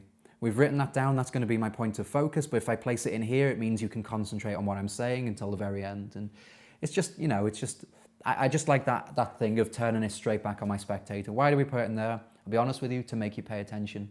You were fine, but I didn't know that before we began, as we've only just met. But you'll be surprised at how little attention people can pay if they've got things in their hands or they're worried about people seeing what they've written. Yeah, that's nice. Because that's a bit of a pattern interrupt. Yeah. Like, if it's like, well, I'll be honest with you, to make you pay attention. Yeah, because that's the thing. Sometimes we feel like we have to suddenly explain everything for it to make perfect sense. Doesn't matter who your spectator is. If they say that, just, to be honest, to make you pay attention. And then you make it okay by saying, now you were fine, but I didn't know that at the beginning. I didn't know what you'd be like. And there it is. Yeah, that's cool. So memory box. Yeah, let's go. Memory box. Memory box uses your spectators' memories to give them a bit of an emotional feeling in the routine. The script is pretty much everything, because all you're doing is having them draw something or write something, and then you're getting your peak. But the script is everything, and it has a built-in justification as to why it's going in the wallet. So the script goes a little bit like this, because it's better if I tell you the script so you can see what happens. I say to them, and you don't have to use my script word for word, but if you like the basic idea of it, then that's enough, because it has the justification built into it. I say, now, if I was to ask you if you believe in time travel, I imagine you would say no. But it's not like it is in the films. You see, to me, real time travel is when you are clearing out stuff from your family home, and you find an old box, and when you look inside the box, you find an item or an object that you haven't seen or even thought about for years. And the moment you pick that item up, you are instantly transported back in time to another moment in your life, and suddenly your mind fills with memories and your heart bursts with emotion as you relive these moments again. And it's only a matter of time before you fade away and you come back to the present moment, only this time you feel different. Now, those might have just been memories, but what you feel is undeniably real. And to me, that's what time travel is. And this is why some people keep memory boxes, so they can store important things from throughout their life, and then over time they can relive these moments again. So now I'd like you to think of something from your life, an item or an object that you haven't seen or thought about for years. It doesn't matter if you know where this item is, just think of something important from your past. Think of something that, if I was to place it in your hands right now, it would give you all of those feelings I just explained. And I give them a moment to get something in mind. I then hand them the piece of paper and the pen. I say, I want you to take these and do a very simple drawing of whatever this thing is, and write underneath it what it is. So it doesn't have to be perfect or fancy, just as long as it's recognizable. And these are all important things to say in case they're thinking of something abstract or they struggle to draw it. I then have the wallet ready. I take the drawing back from them and I say, now this so I take the drawing, I say, we'll place it in here and this will represent the box. You see, for this to work, your memory has to spend some time in the box. I then get them to hold out their hand, and I'll get my peak that way, or I'll just get my peak when I'm talking about this representing a memory box. This goes onto the table, and I say, now all I need you to do is just think about whatever this thing is, and pay attention to any thoughts or memories that come to the surface and any emotions you begin to feel. And it's my job to simply observe. Not what I can see, but what I too can feel coming from you. And then, because I've peaked this, I kind of get a rough idea of what part of their life this is from. If it's a teddy bear, maybe it's their childhood. If it's something to do with sports, again, most things are from their childhood. But whatever it is, you can just kind of describe it without saying what it is. So you don't need to be an expert in cold reading or any kind of reading. Just begin to describe what part of their life this could be from. For example, if it's an item of jewelry, they were probably given it rather than buying it for themselves. Just use common sense to think about how this could potentially fit into their past and begin to describe that without saying specifically what it is. Then it doesn't matter if you say something right or wrong here, you're just describing everything you feel.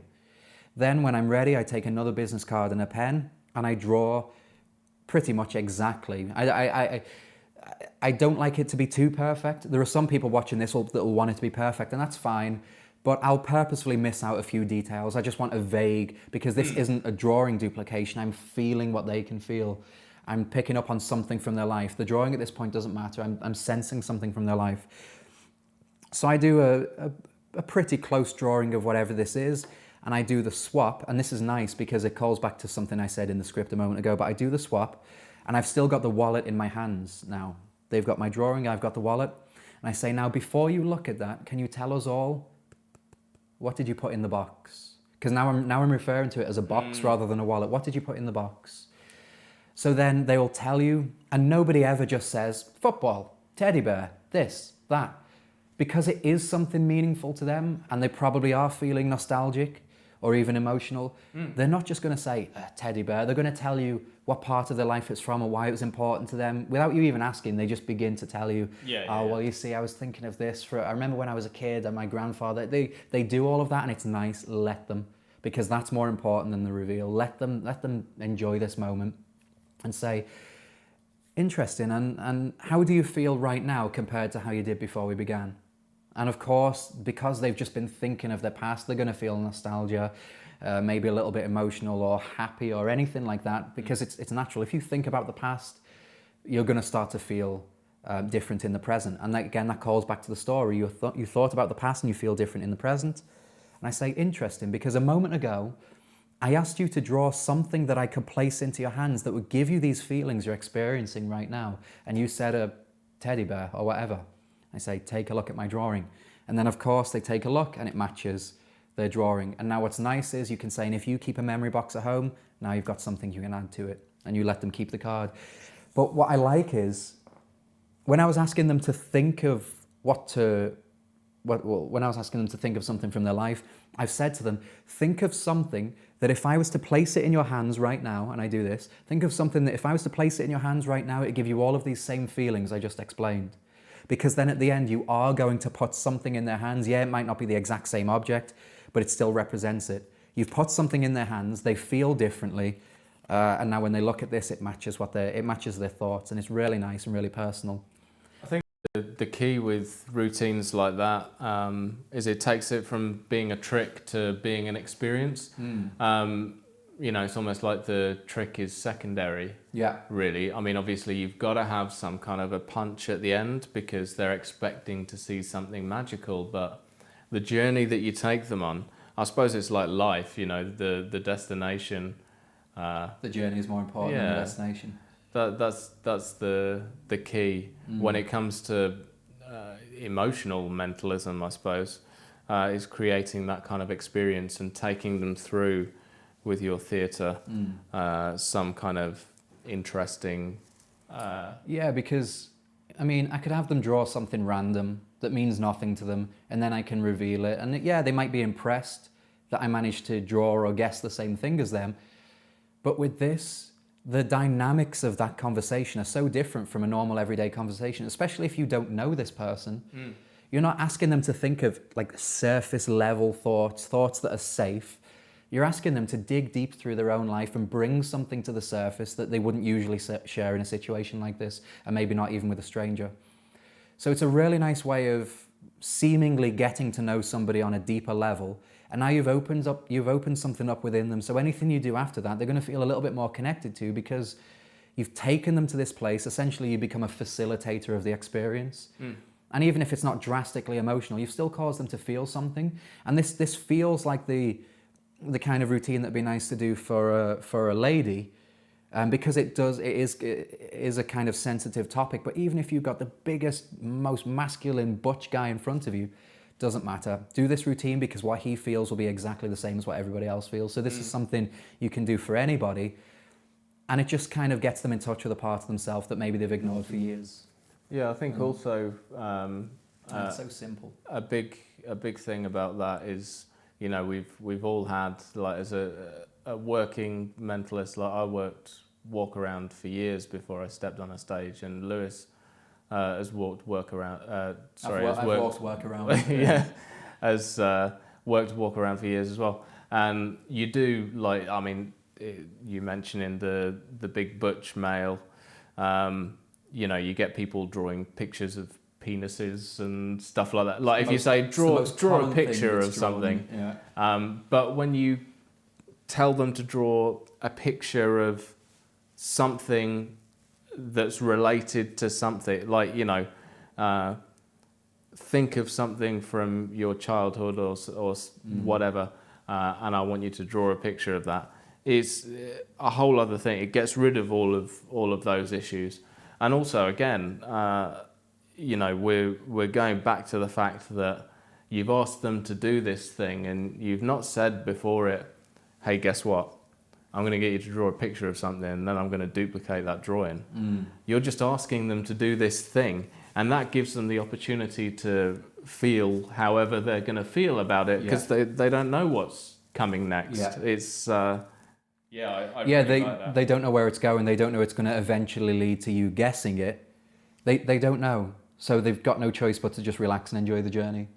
And with the peak itself, again, once you've, because, so as I was saying at the beginning, it's justified because in this whole experience, everything is symbolic of something much greater than itself. So the drawing that they have done, yes, it's only a drawing, but what it represents is so much more. It's the same as tattoos, and I always talk about the lotus flower tattooed on my chest. I don't have that because I'm trying to convince people I've got a lotus flower. I have that because it's symbolic of something much greater, as meaning in Buddhism and ancient Egypt. And it's the same as a drawing. This drawing now represents something so much more important. It's not just a random thing that they thought of off the top of their head. The wallet represents a safe place to store this thing. That's why people do have memory boxes, because these are important things. They want to keep them in a safe place. It's exactly the same as this. We want to keep it in a safe place. We'll place this in here, and this will represent the box. So once I've placed the drawing in, I can now get my peak. As I say, for this to work, your memory has to spend some time in the box. Now I can regrip this. I say, just hold out your hand for me. There's my peak. This goes down. Or if you don't want to place it in their hands and you just want to put it on the table, I put the drawing inside. I say this will represent the box. You see, for this to work, your memory has to spend some time in the box. And there's my peak right there. This can go on the table, as I say. From here, I just want you to think about your drawing, and then I continue with the routine from there. But yeah, there's a few different ways of getting the peak, and because then they don't know what to expect, they don't know you're going to try and guess this or reveal it, there's no reason for them to ever think. It would be different if I'd have said, draw something and make sure I don't see what it is, because in a moment I'm going to try and guess. Suddenly, when that goes in there, they're going to be suspicious of everything you do. Yeah. But if this represents a memory box, and you've said that nice line, for this to work, it has to spend some time in the box. There's my peak. This memory box goes off to the side, and then I continue from there. So let's we'll watch a performance of Memory Box now, because then you'll be able to see it in context, and it'll be very clear to you. Yeah, so let's do that now. So, if I was to ask you if you believe in time travel, I imagine you'd say no. But it's not like it is in the films. You see, to me, real time travel is when you are clearing out stuff from your family home and you find an old box, and inside the box is an object or an item that you haven't seen or even thought about for years. And the moment you pick up that item, you're instantly transported back in time to another moment in your life. And suddenly your head fills with emotion and memories, and your heart just bursts with all of those same feelings again. And you relive the moment once again. And then after a time you fade and you come back to the present moment, only this time you feel different. Now those might just be memories, but what you're feeling is undeniably real. And this is also why some people keep little memory boxes, so they can store things from their life, so they can relive these moments again. And I want to try something based on that. So, Fee, could you please think of something from your life, something from your past, an object or an item that you maybe haven't seen or thought about for years, something that if I was to place it in your hands right now, it'd give you those same feelings that I just explained. Can you think of something? Don't tell me what it is, but if you could... Yeah, no problem. Something that's important to you. It doesn't have to be something that you still have, just an item from your past that's important to you.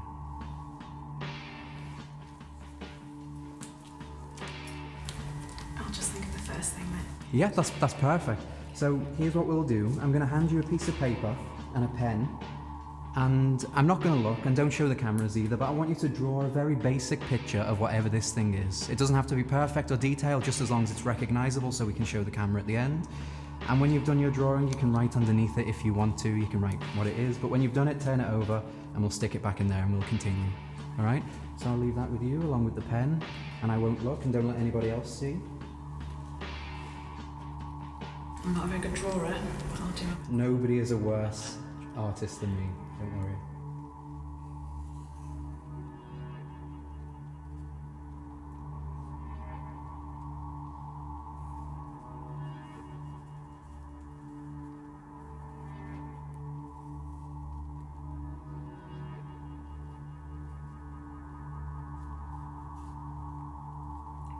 Perfect, and is it turned over so that we can't see what it is?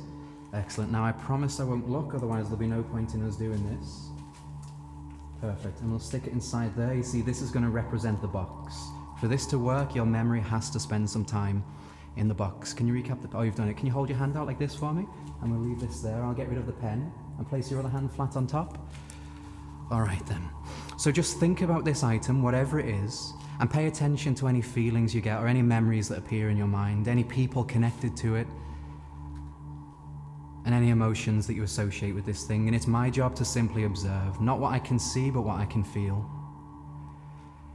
All right, and I'm noticing a change in you already. Now, there's a smile on your face, so this is something from your childhood. This reminds you of being a kid. There's a sense of joy here, but also a sense of loss. This is something that feels like it went missing a long time ago, but you still have it safe somewhere. There we go. Actually, you can open your eyes for a second for me. I'm gonna write down a couple of things that I'm seeing. If this was in front of you right now, it wouldn't talk to you, would it? But when you were a kid, it probably would have done. I've got a feeling it's something like this.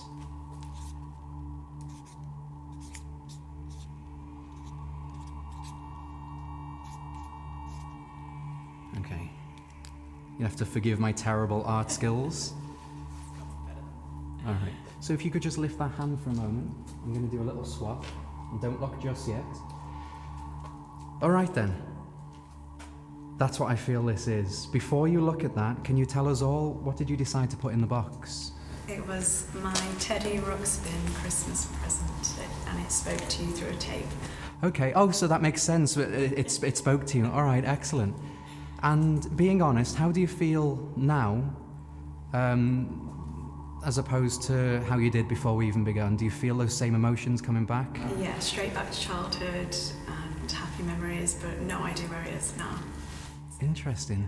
But you're still you're feeling it. And I think I know what's causing that. You see, a moment ago I asked you to think of something that I could place in your hands that would give you these feelings that you're experiencing right now. And you said your teddy bear. Take a look at my drawing. Much better than mine. And there we go. And I am curious as well. I do have to see. Let's have a little look. Oh, and there we go. I'm happy with that. And you can keep this and keep my drawing as well. And there's a new memory for the memory box. All right, thank you. Mind reading is a complex art because each one of us is unique in our own way. So for that reason, before we move on to anything else, we should first focus on something that's tangible, a thought that cannot change. I'm going to have you think of a memory, something vivid, something you can remember as if it was yesterday, a happy memory. If you'd like to take a moment to just close your eyes and imagine drifting back in time to this memory. And I don't want you to tell me anything about this place or this person, but is there a person that's in this memory with you? I want you to take a moment just to look into their eyes. And you can take a deep breath in and open your eyes as you exhale. Perfect. How was that? Good? Yeah, good. Yep. Now, I read energy through a process called psychometry. So what I'm going to get you to do is write down a few details about this memory here, and then hold the card face down. I'll turn away because I don't want to see what you're writing. With you, Marie, we're going to do something a little bit different. Once the gates are open, it should be easier for me to pick up on something more intangible. And we'll just wait for Mark to finish his writing. Okay, you can turn it face down. Great. So I'm going to place this in my wallet where I keep everything else that's valuable so that it's safe. So with you, Marie, they say that goals are ever-changing. They're almost like fleeting thoughts, because every time we move up the ladder, new goals are in sight. I'm going to ask you to think about a goal. It could be something you've always wanted to do, it could be a job that you'd love to work, or even a person that you'd like to meet. So if you'd like to close your eyes for me now, sort through all of those thoughts and see if you can focus in on one that you'd like to work with today.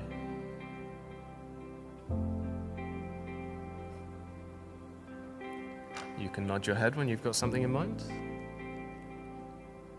Perfect. And once again, I'm going to have you write it down for me, if you could.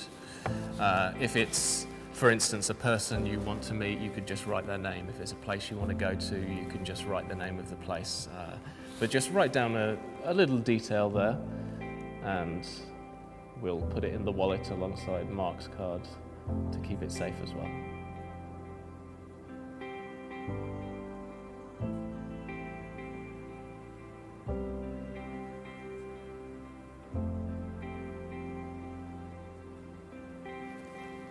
Turn the card face down whenever you're ready. Perfect. Wonderful. And we will place this inside here as well. Now, if you'd like to hold your hand out for me, and if you'd like to hold your hand over top, we're going to place the wallet inside here. So this should create a connection between all three of us and the thoughts that you're focusing on. You know, some cultures believe that, well, still to this day, that when you take a photo of someone, it steals a part of their soul. The same kind of thing happens when you commit something to paper that's got intense emotion behind it. So not only does the ink soak into the fibers, also some of that energy from that thought. If I can begin to understand this energy, I should be able to understand what it is that you're thinking about. So we'll try that now.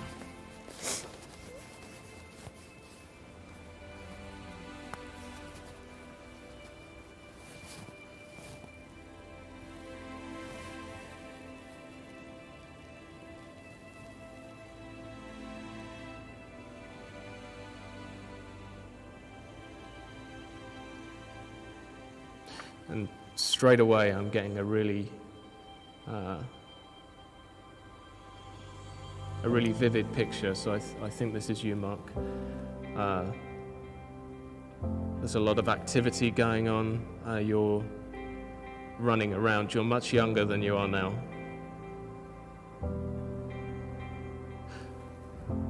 I believe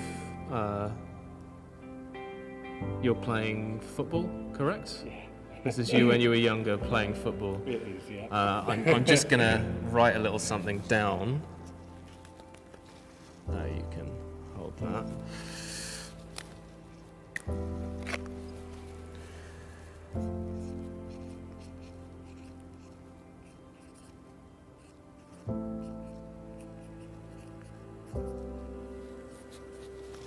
And we'll come back to that in a moment. First of all, though, we'll try and get your thought, Marie. So, once again, I'm getting so much at the moment. I think you're probably the kind of person that thinks and thinks and thinks about things like 1,000 times. Like you almost consider yourself a bit of an overthinker when it comes to some situations. So we'll just try and focus in on the thought that you write down. So try and clear your mind and just focus on the thought that you wanted to focus on today. And I can see you're a very creative person. There's an element of performance here, but that's not what this is about. It's music. Can I take a card? Sorry.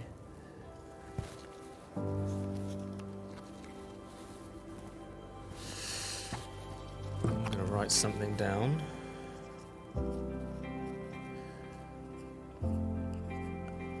I think it's something like this.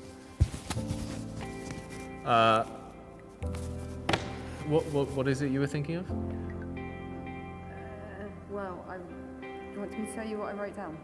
Yeah, you can tell me what it is. I said write an album. Write an album. A music album, yeah. But I would say that you're pretty correct on. You may be thinking about videos as well. Is that correct? Performance, yeah. Yeah, yeah. And things like that, yeah. I've got kind of. I just put down something that would be very specific rather than confuse you. Yeah, no, that's fine. I think because you were thinking about all of the elements of that, that's what was giving me the idea. Like I could see you performing, so I assumed it was a video, but then it all kind of came into focus, and what I wrote was write an album. And then, but I was struggling to hone in on some information. You were thinking of a person that you were doing this with. I'm assuming it was someone that you were playing football with. Who was that person? That was my brother, Peter. Your brother Peter. And that's exactly. Oh my God. Well, thank you very much, guys. Thank you. You've been great. Thanks Thank so you. much. Amazing.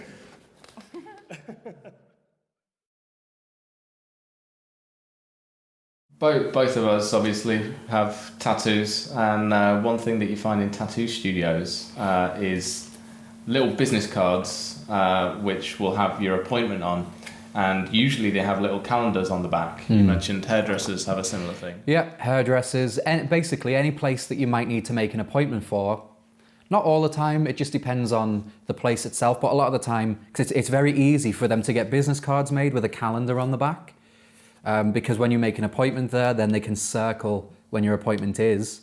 Very easy to find, just keep your eyes open. If you happen to see any place with these kind of business cards, just take a few of them. Because then... You could just make your own as well. You could make your own, yeah, and put something really Like boring on the other side. Lewis's hairdressers.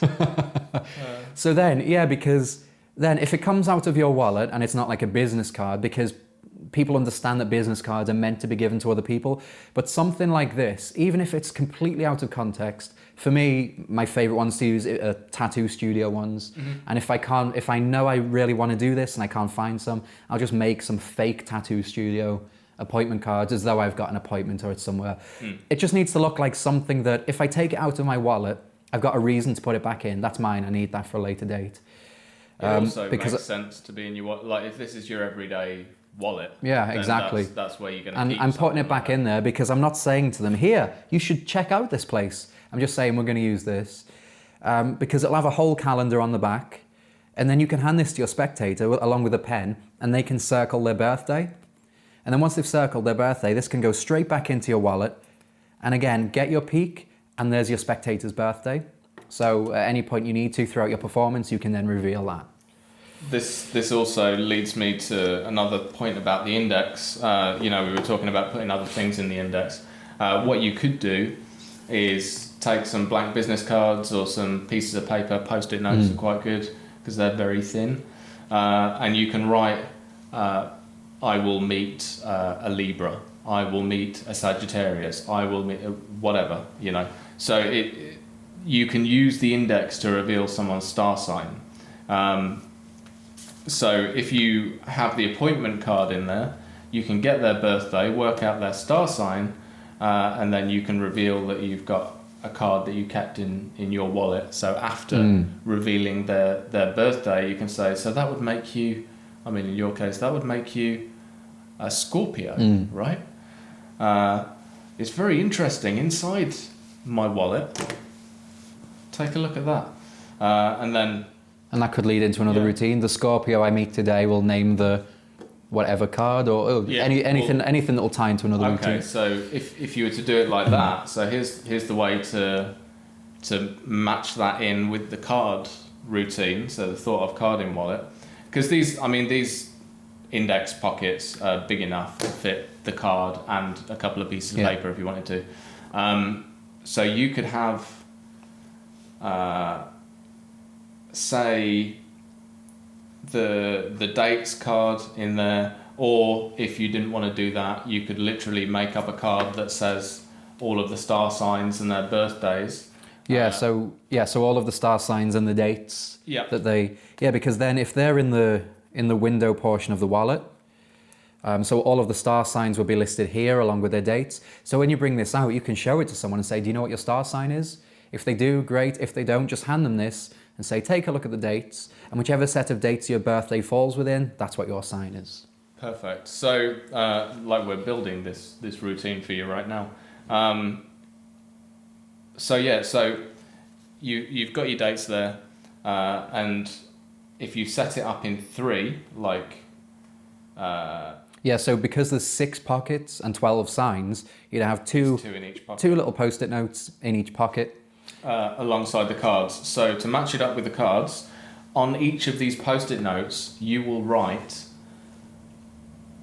I think the Libra will be drawn to my lucky card.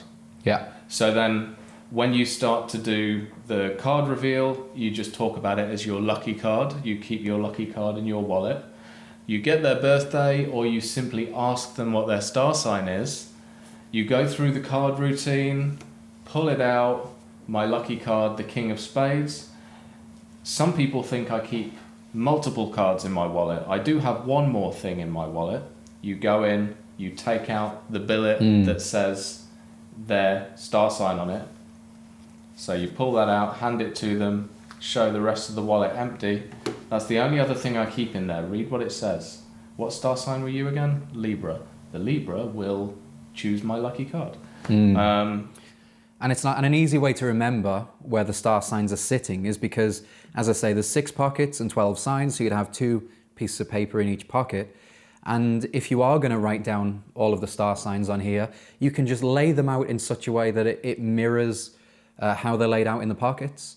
So if they were Capricorn, for example, and I need to know where that is in my index, when I'm reaching inside, I've got all of the star signs here, so I can just see exactly what position and what pocket Capricorn is in. I can reach straight in and take it out without fumbling around too much, looking for the correct piece of paper.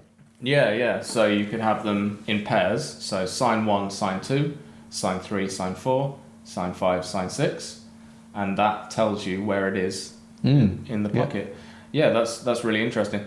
And the cool thing about this, like whether you do the thought of card or you do the star sign or you do something else with the index, nobody's got to write anything down. So you can create a mind reading presentation that you can do in your virtual shows or over Skype or whatever, and all you need to do is keep the wallet in frame at all times. You could even stick it in your top pocket or whatever so they can see it, and at the end, bam, pull it out, open the card.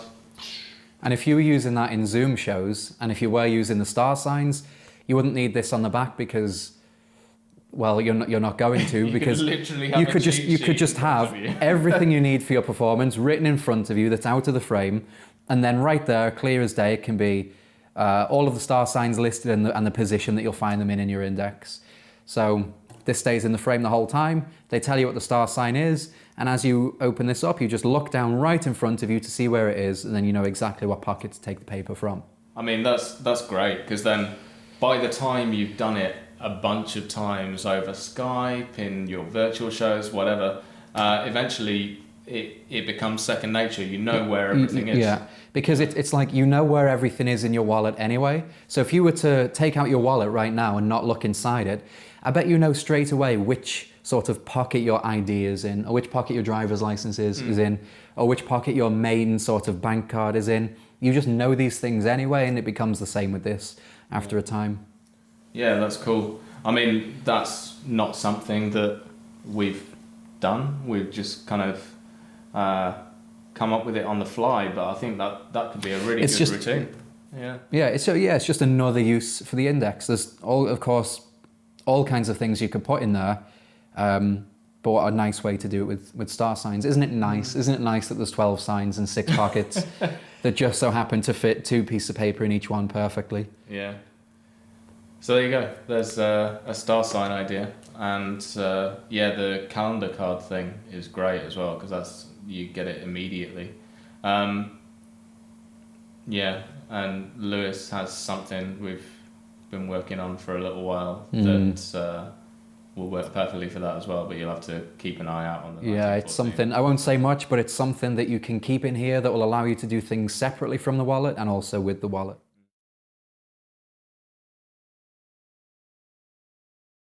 So yeah, one other thing. Last time we sat down and started playing with ideas, we came up with a really cool thing. I think it sprung off the back of having the date card, and then we spoke about having a card that had loads of words on there and they could think of one.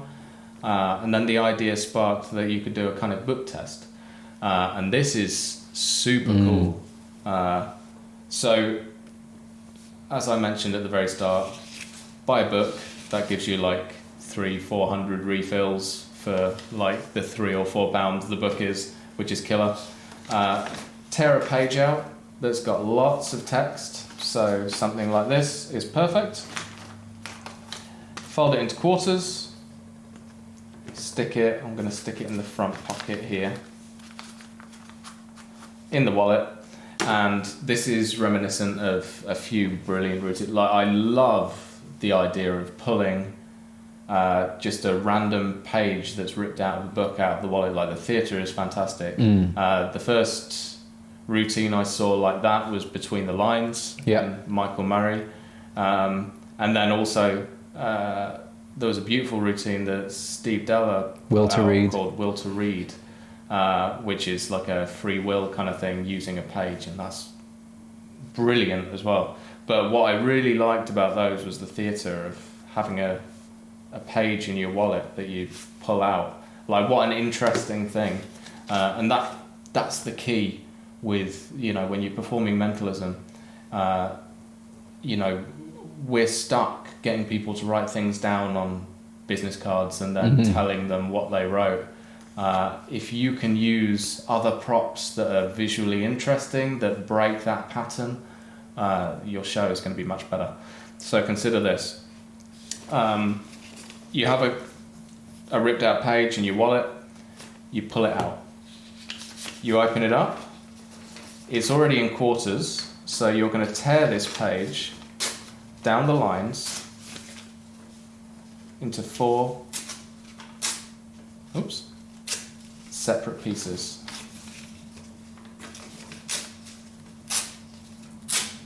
Like so. You're going to hand those pieces to your spectator and hand them a pen. And you're going to say, I want you to mix those up, turn them over, do whatever you want, choose any page you like, any side, think of any word on there, just draw a circle around it for me.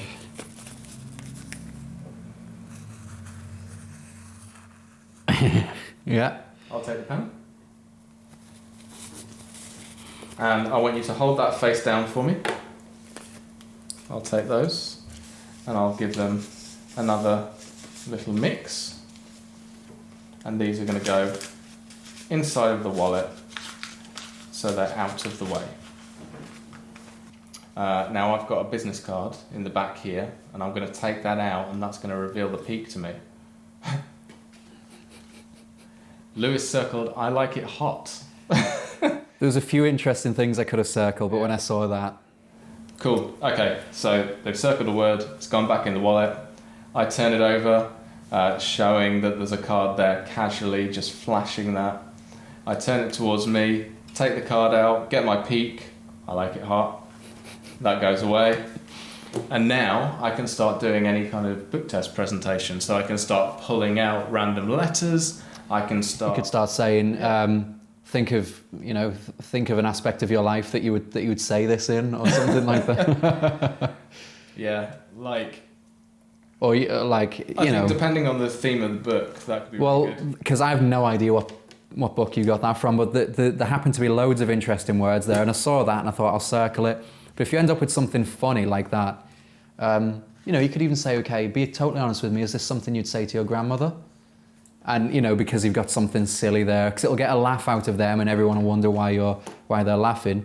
Yeah. So yeah, I think the key is just make sure that you don't reveal that you know that it's a stupid sentence. yeah, oh yeah, totally. Make sure your script works. So just on the handling of that, it's just a normal page. I ripped it into quarters. I didn't rip it into quarters very well, but it doesn't matter. When he circles the word, So, and here as well, you're letting them mix them up. They can look on side, so they're not limited as to what word they can pick. So you're not saying, here, choose one from this page. You're saying, have a look through them, and choose a word from any of the pages. so they circle a word, and then you say, I'll take the pen, and turn the entire stack face down. And then I'll take these back, and I apparently mixed them. All I did, so his thing is on the bottom here. All I did was I pushed that over a little bit. I pulled out the two middle things and just did that. So Because you don't have to be like, I'm shuffling these now. You're just mixing them around kept casually. That on the bottom. I mixed these up. I mean, you don't even have to do that really. You can just But put them straight in. It's just another little thing that says these are unimportant. These are just random things to get you to think of a word. So yeah, that's how you would do a book test style routine. But I think the key lesson there is use interesting things. I mean, that's a lot of mentalists won't use playing cards. I think I can understand why.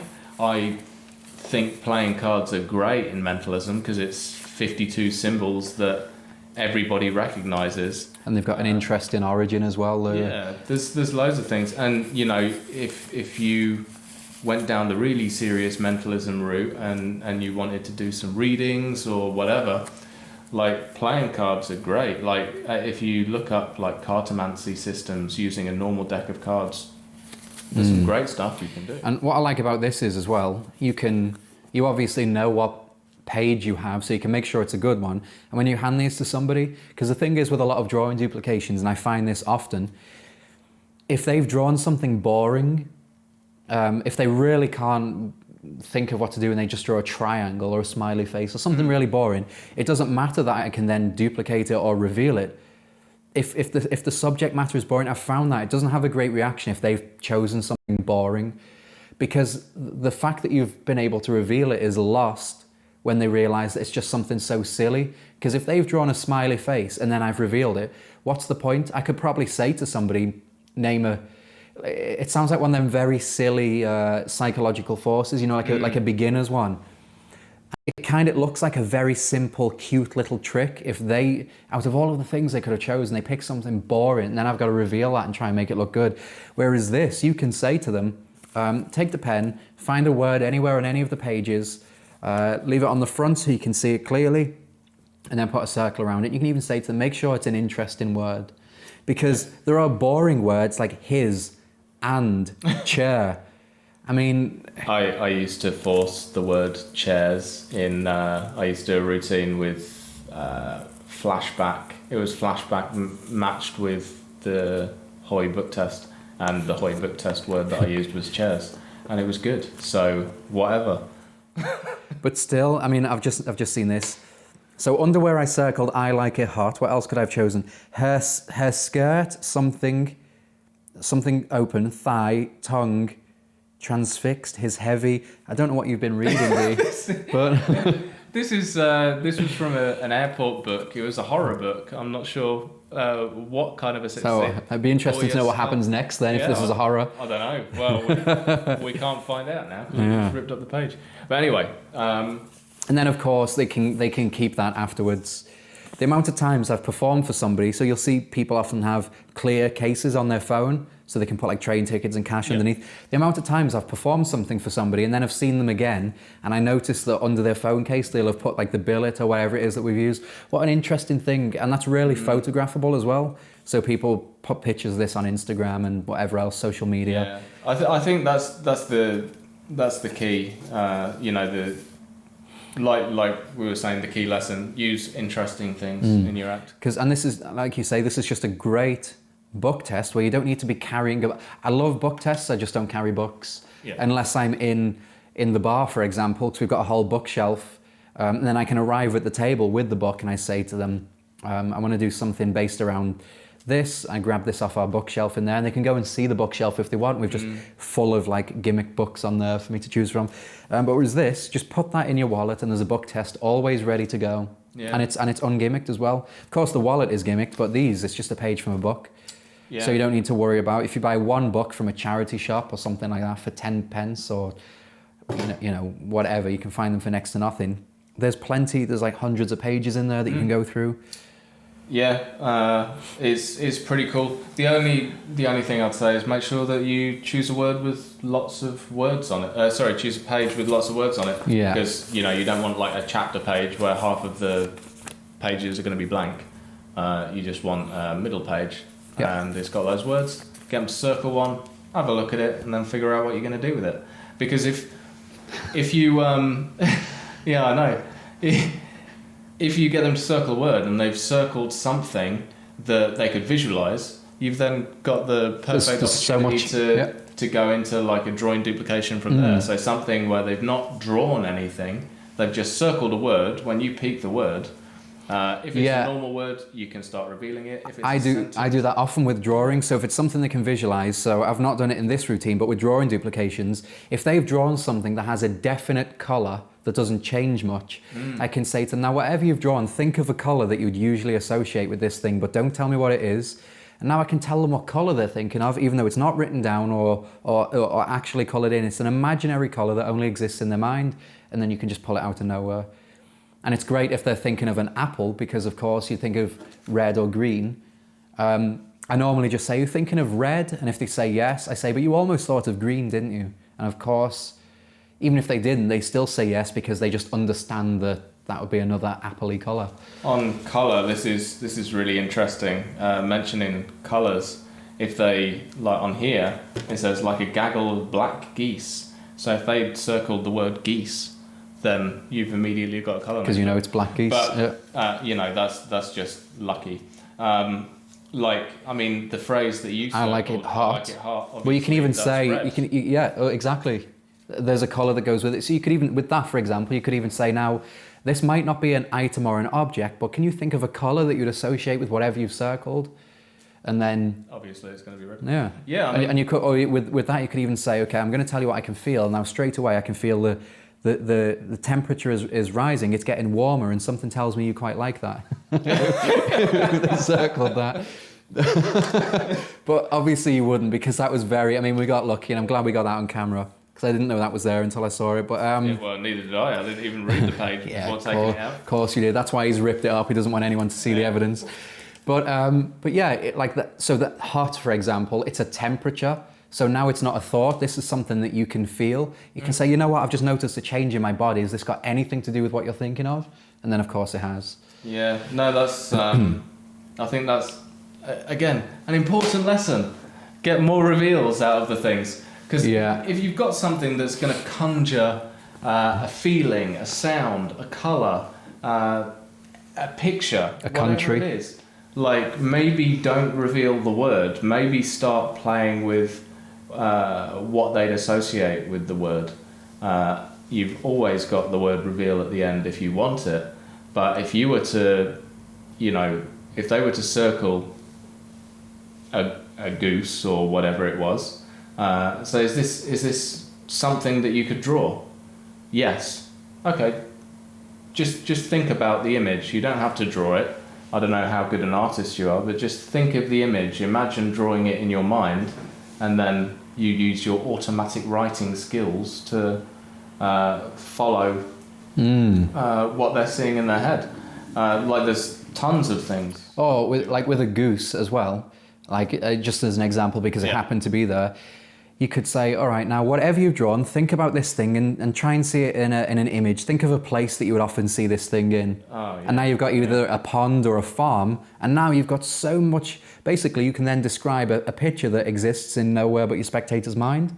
So if it's a goose, a lake or a farm, I'd think of a farm.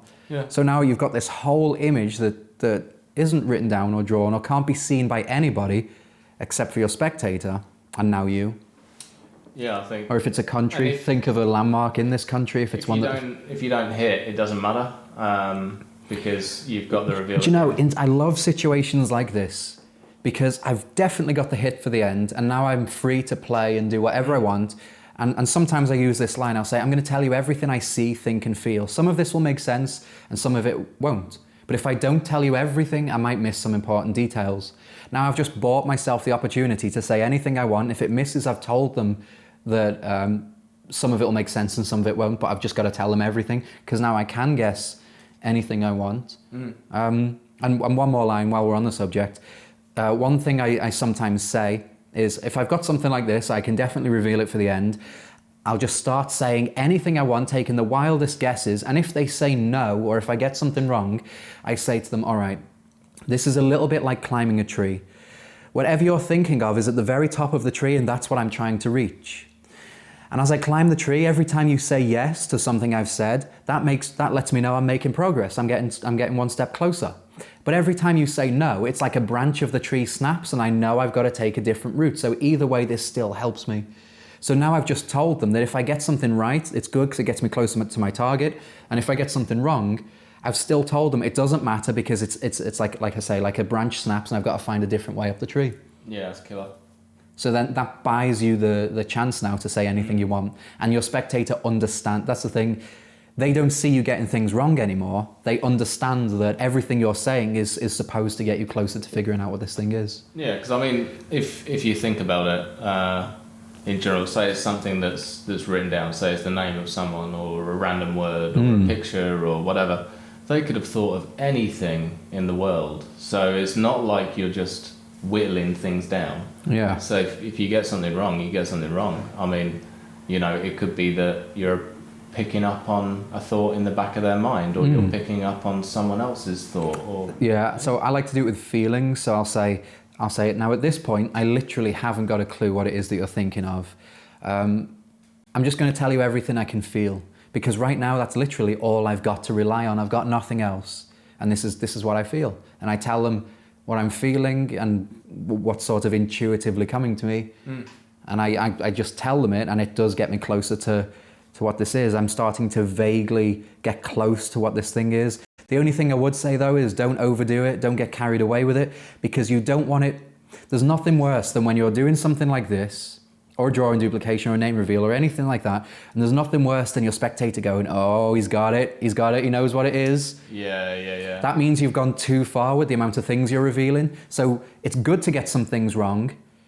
That's the thing. If you start guessing stuff, you'll get some of it right and you'll get some of it wrong, and that's a good thing, because if you were just getting hit after hit after hit, you're just making it more and more obvious to your spectator that you know what this thing is. So getting things wrong is fine, because if they still think you're unsure as to what this could be, then when you finally do write this thing down and hand it to them, the reveal is so much better, because for a moment there, they thought you got it wrong. Yeah, I mean, we're sort of throwing a lot of information at you, and We knew this had happened though. yeah, like whenever we get together and start showing each other ideas we've been using, or you know, stuff that we're creating together or whatever, it does kind of go like this. But you know, if you're not interested in doing any of that, you can just pick a word, write it down, and get them to turn the card over. You can be as direct as you like with these, or you can take it in a different direction and start jazzing and playing.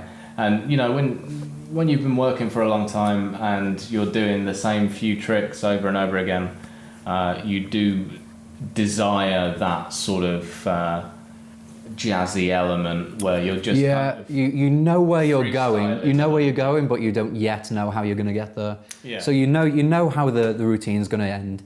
You know the end of the story before the story's even begun. And you've definitely got that peak, and then you can relax, and yeah, then you can start playing, coming up with different ideas, start guessing random things. Because if you just guess, take a wild guess at anything and then it hits, it just feels amazing. Why not? If it goes wrong, it doesn't matter. fun. Make it seem like that's okay. And you don't want your spectator to think you've nailed it before you've written anyway, because if they think you already know what it is, and that they're convinced that you've got it, then it just makes the reveal that little bit less impressive, because they were like, oh, I know what it's going to be. He's got it. Yeah, I told you. You don't want that. And I suppose it depends on the people you're performing for, and the type of performer that you are, and the kind of experience you want to create. Because it's not just an experience that they're having by themselves. It's an experience they're having with you. So what story do you want them to tell afterwards? You know, the time they met Dee Christopher, they're going to retell it like this, or they're going to retell it like that. How did they feel when they were around this performer? What stories will they have afterwards? And, you know, what was it like for them? I think that's a really big thing, is creating that legend and creating stories for people to tell. I think the more that you can do that makes the experience that they have that unusual and that weird and that exciting, the better. Because what more could you want than for them to be selling you? And it's kind of like, so I think of it like this, like you've just said there, creating the stories for them. It's kind of like Alice in Wonderland. When Alice first landed in Wonderland, it was an alien place to her. But then by the end, she was so familiar with the place and the characters. And it's the same sort of thing. One line that I often use is I say, okay, so what I do, it's going to sound strange, but it'll make sense later on. This is like constructing a dream within reality. So it is a little bit weird, but I promise you by the end, you'll be happy that it happened. Or you'll be, just something along those lines.